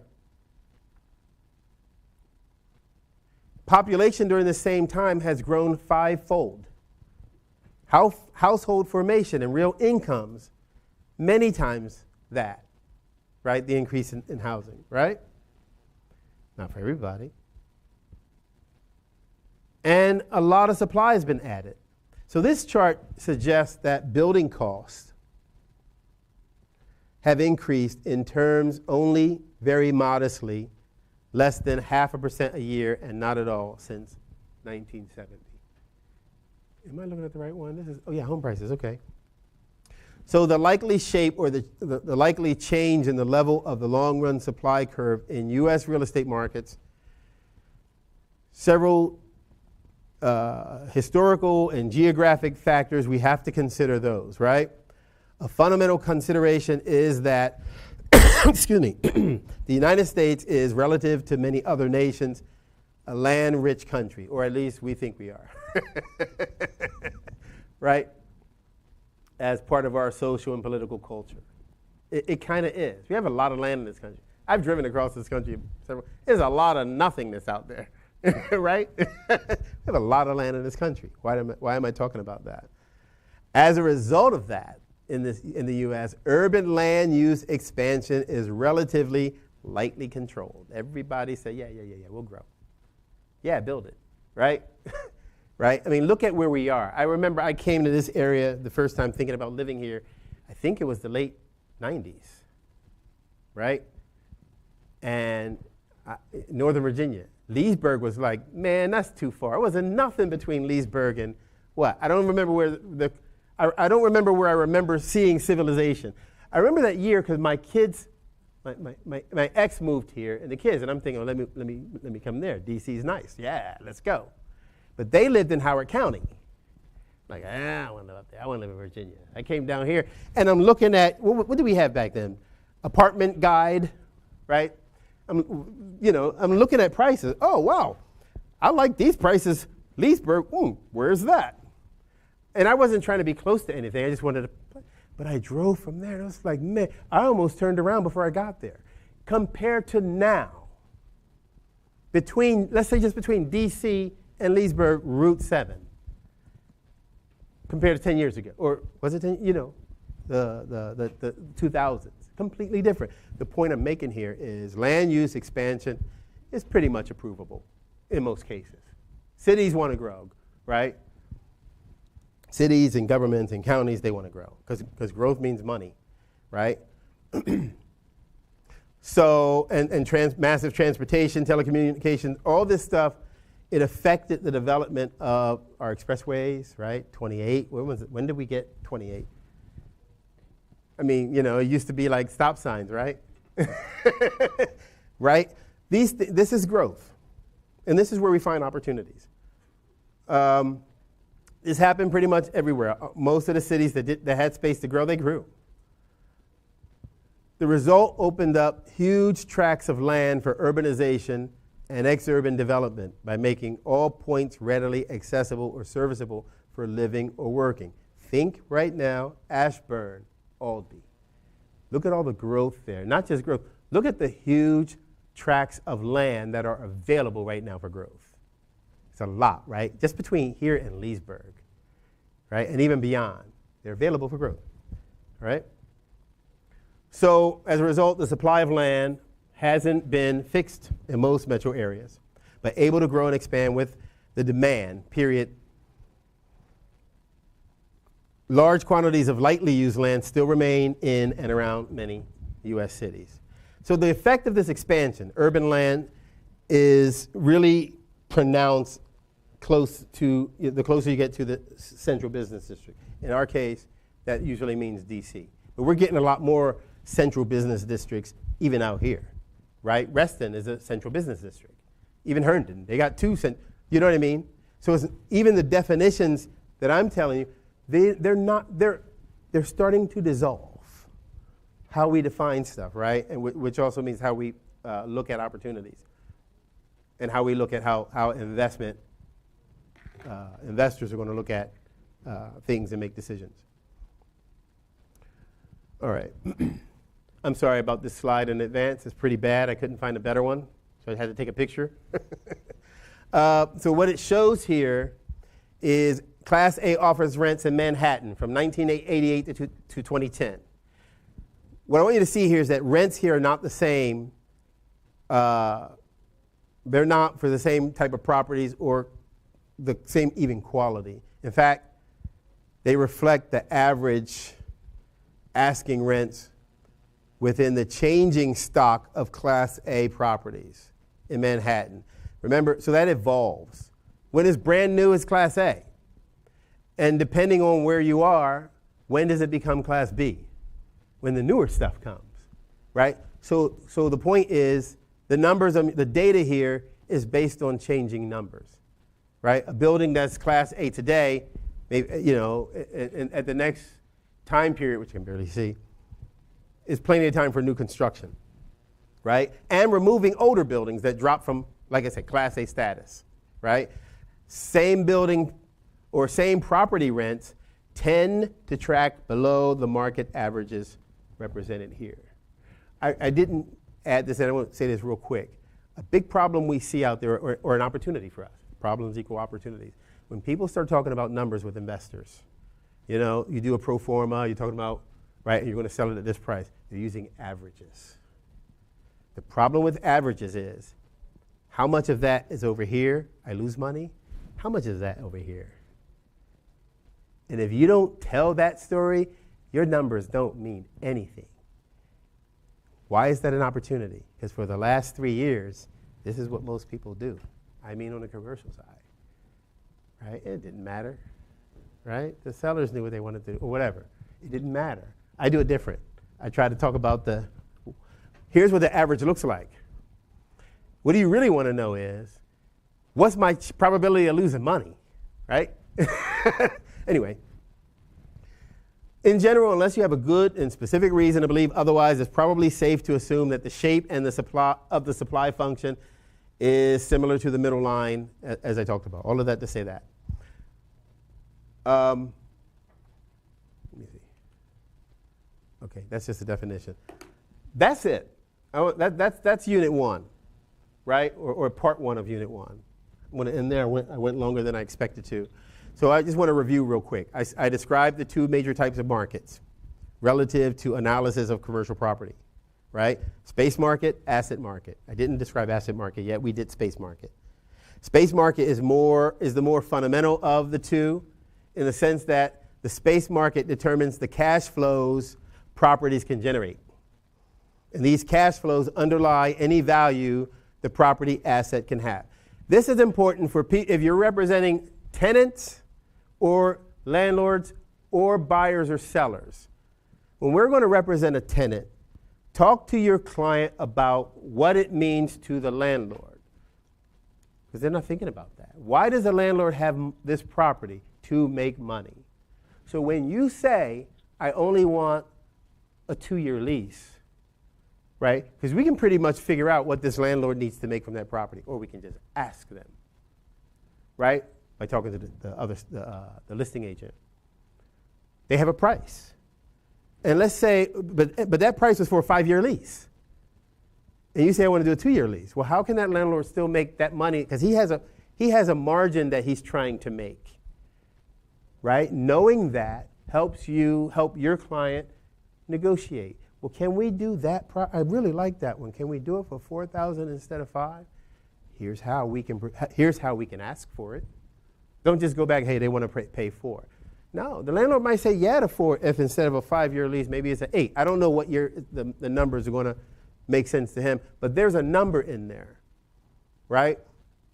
And understanding this helps you help your client, right?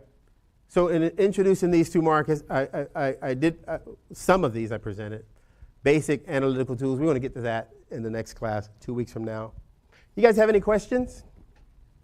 Any questions about what I talked about or something else? Crickets? Anybody online? If you don't ask me some questions, I'm going to ask you some. No, I know. I do have a couple questions. I'm going to ask. If somebody wants to answer. Why or along what dimensions are real estate space markets segmented? I talked about that a lot, and I used words that maybe I could have found smaller words. So I want to see, did everybody catch that? Why are real estate space markets segmented? Because they're used, each one is for a certain purpose. That's right. And it's specific to that. When you want to put the hair salon in the fancy law office, things of that nature. I love that. See, somebody got it. All right. Thank you. I was going to ask what's important about that and why. I think you got that. One more. Two more. If the demand for built space in a local market is growing, does that imply rents will rise? If so, why? Yes? Kind of intuitive, right?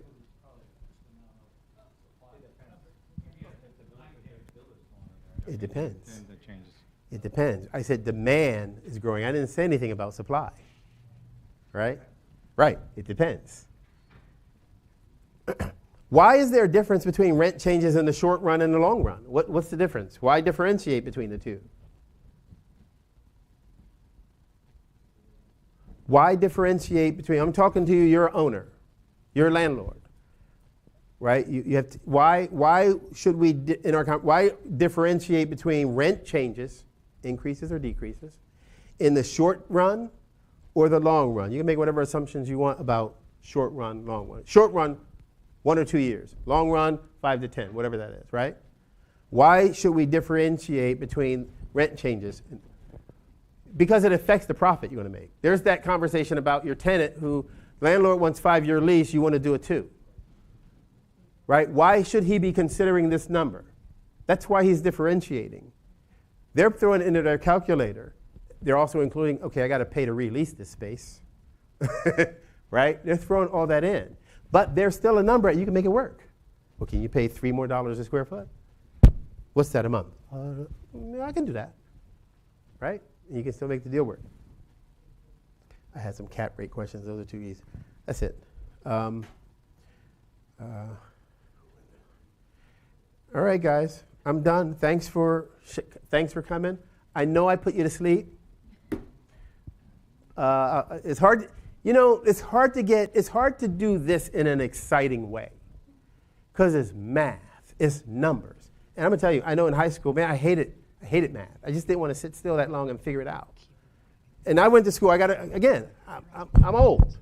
I did a lot of elementary school. I did a lot of my schooling in the 70s. Even a calculator was like, oh, you got one of those? Right? And it was plugged in. It was big. Right? So we had to do a lot of this stuff in our heads. Math ain't my strong suit. It ain't my fun suit. We got technology to do the math. But I like the money on this side of the business. And I'm not suggesting that it's better than the residential side. If you look at the sheer volume, sales volume, residential dwarfs commercial. In transaction volume, I should say, not dollar volume, right? And you don't need to know all of this to sell a house. We don't, right? I like that. I like knowing that. But I think you kind of need to know this to do commercial. I'm not saying you need to know this to get that occasional deal you get. But you want to understand why they're doing what they're doing, right? You want to understand how to talk to your best friend who's opening a business, right? How do we need to present? How do I need to sell you to that landlord? You need to know that. You need to have that in your head. It's not just there's some empty space over there. I'm interested. I have a client who's interested in your space over there. They hear you coming. If it's a valued space, if it's highly desirable, right? Let's say it is in a central business district in DC, a rental space for $52 a square foot. And it took a long time to get, prospects, potential tenants. And now I got 2, just called today. And this one says, hey, I have a client who's interested in looking at a space. And this one says, I have a client who, he's just got the whole dossier on his client. Even if it's a brand new business, you got to pitch it. But if you don't know where the landlord's thinking, if you're not thinking about the money, of course they want a tenant. But now let's talk about the deal, because you're going to do an LOI. People say, hey, can you send me a blank LOI? Stop. What are you going to put on it? What are you going to say? It's a sales pitch. Your LOI, right? It's a sales pitch.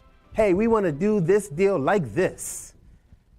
And whatever you want to talk about, if it's financing, whatever you can use a template to say, I use templates to try to organize what I want to say. Ooh, I want to make it look neat, because I'm terrible at that. Making stuff, it's like I'll give you, if you look at my notebooks, I'm terrible at that, right? But I'll use a template to make it look neat. I'm going to say what I want to say, because that came from the conversation. I want to know everything about you.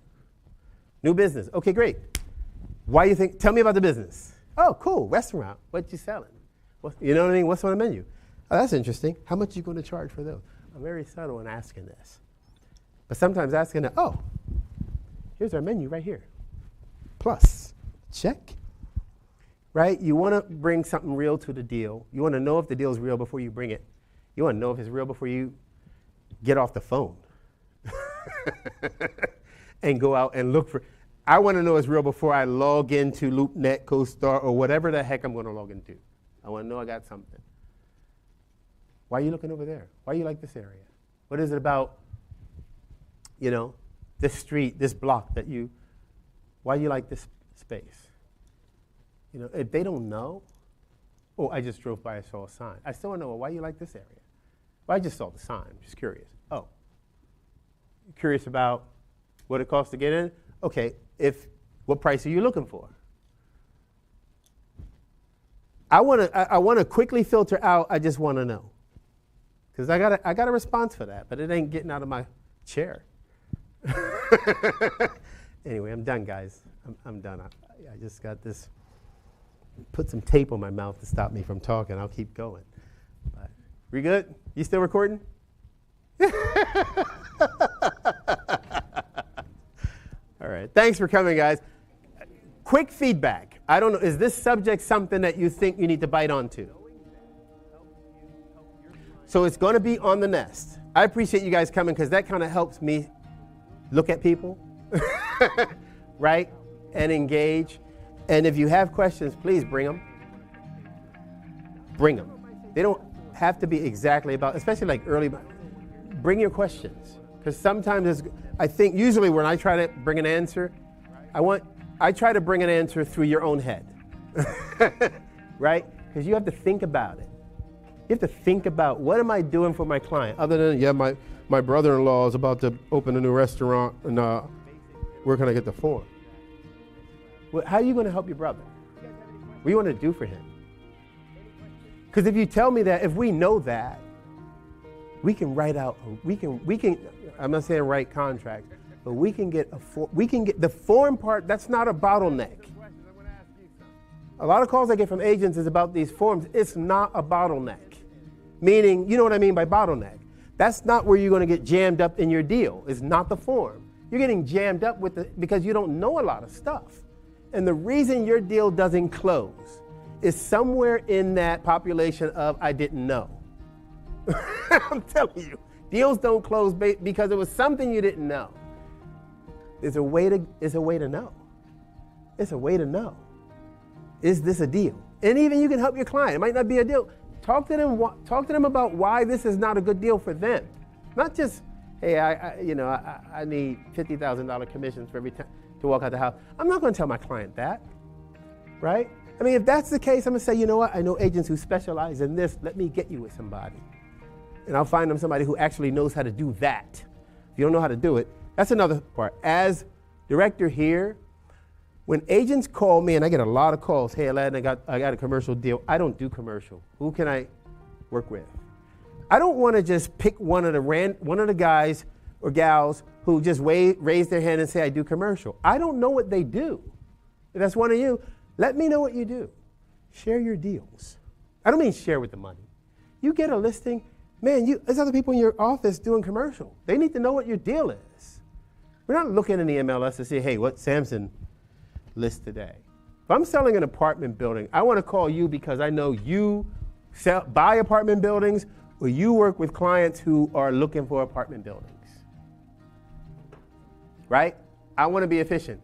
I don't want to call, well, I got 50 agents here. Let me just share it with everybody. I don't have time to do that, and I don't want to spam everybody. Share your deals. I've looked in Bright. That's not the best place to put commercial, but I've looked in Bright, and we got some expensive deals in there. And the shame is, I've seen some well above $1 million, $2 million, $3 million. I've seen some above $5 million. The shame is, people in your own company don't even know what your deal is. I've seen some on the market for more than a year.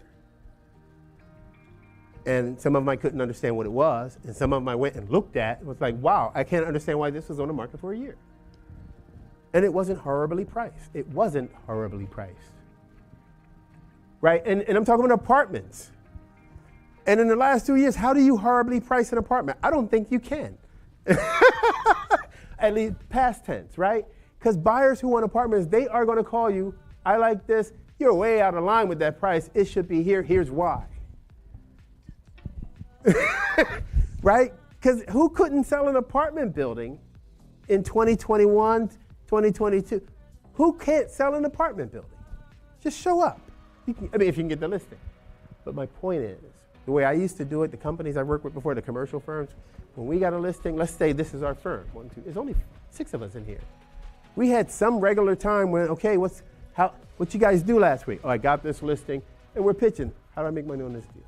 Oh, well, if you buy it and you do this and this and this and this, you make this. And other agents, well, I got a client but he kind of wants to do this and this and this, and he make this. We know our clients' numbers. But we got deals sold. So people say, commercial agents don't share. Yes, they do. Of course they do. They share with people who know what they're doing. Who they know, not just who know what they're doing. They share with people who they know are going to buy their deals. Or they know your client base buys these. Hey, Manny, I just got a new gas station. Remember your guy? Yeah, let me see it.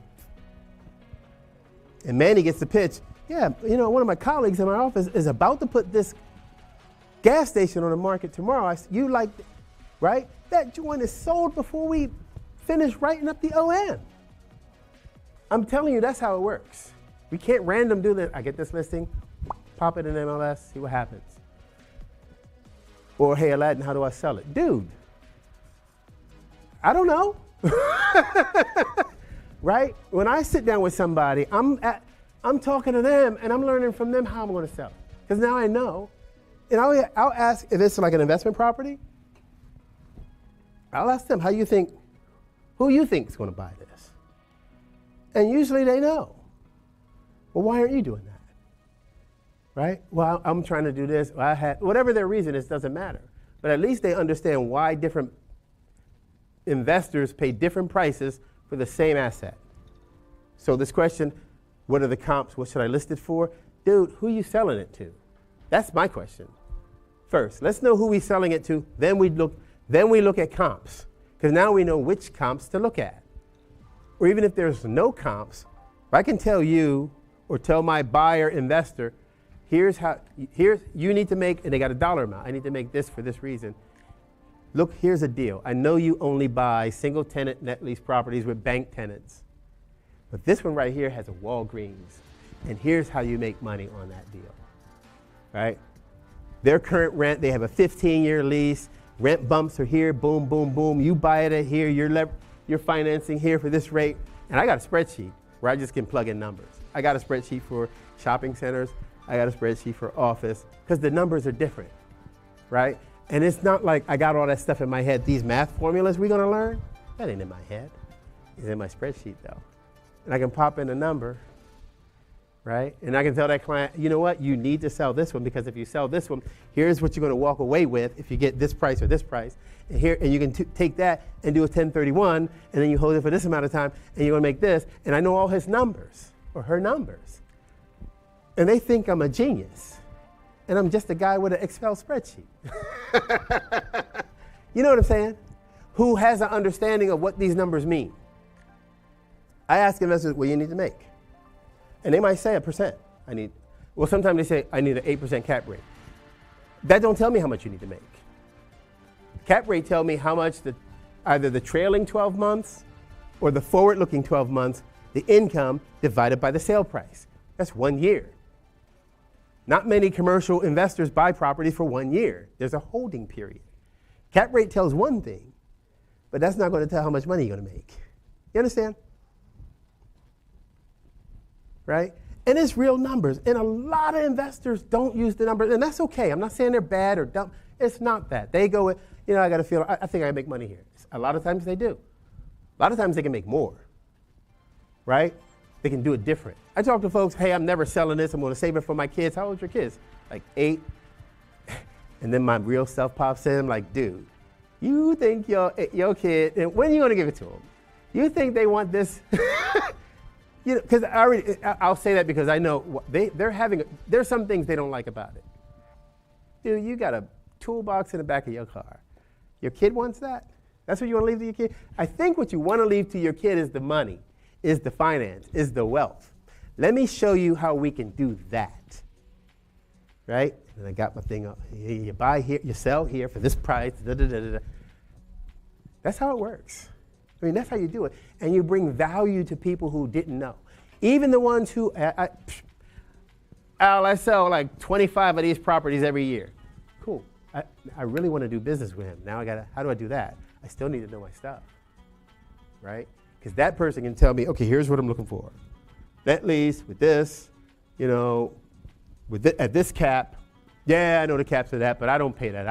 I buy here, and they'll tell me their whole strategy. Here's what I do. And now I'm talking to other people. I'm calling, looking for business, and I'm talking to folks who have this, that, and the other. Hey, you know, I just talked to a guy who was looking for, would you be interested? If, you know what I mean? And you put deals together. And I call him, hey, I got this. What do you think? He can tell me just like that. Nope. Not no, yes. I don't send, here's some listings. I never do that. You're looking for gas stations in Wisconsin, I'll send you gas stations in Wisconsin that meet your return requirements, because I know what those are. No, I need 12%, I need 25%, you know what, I don't care about that, I just need cash flow. Here's the cash flow that I need. I don't care about cash flow, I'm gonna hold it for 5 years, and here's what I need to do in 5 years. Those investors are fun to work with, because they're gonna do a lot of transactions with you, right? And the mom and pops, like me, it's great, I'm a mom and pop. I mean, I use that term for like regular folks who are not real estate savvy. They might be a doctor, or they might be a whatever else they do, but real estate ain't their job. But they got some money and they're investing, right? I like to get those listings, and I sell it to the other guys that I'm talking to all day. Every time I get a listing from a mom and pop, I'm calling my database of whatever number of people in there who buy those. And I can tell my client that's what I do. Oh yeah, I only sell banks. And I got 5,000 buyers in my database. And I can say, they buy these, they buy these, they buy these. Yours is like right here. Got like 30 people right now I can call. It ain't BS, you know? I got 30 people I call who buy those. I want business from them, right? And I get that listing, boom, somebody buys it. Oh yeah, I saw that listing. Did I miss it? Yeah, you missed it. Hey man, put me on your list. Call me on the next one. Right? I'm out of, I got one more bottle of water. Okay, I'm quitting. I'm walking away. Unplug me.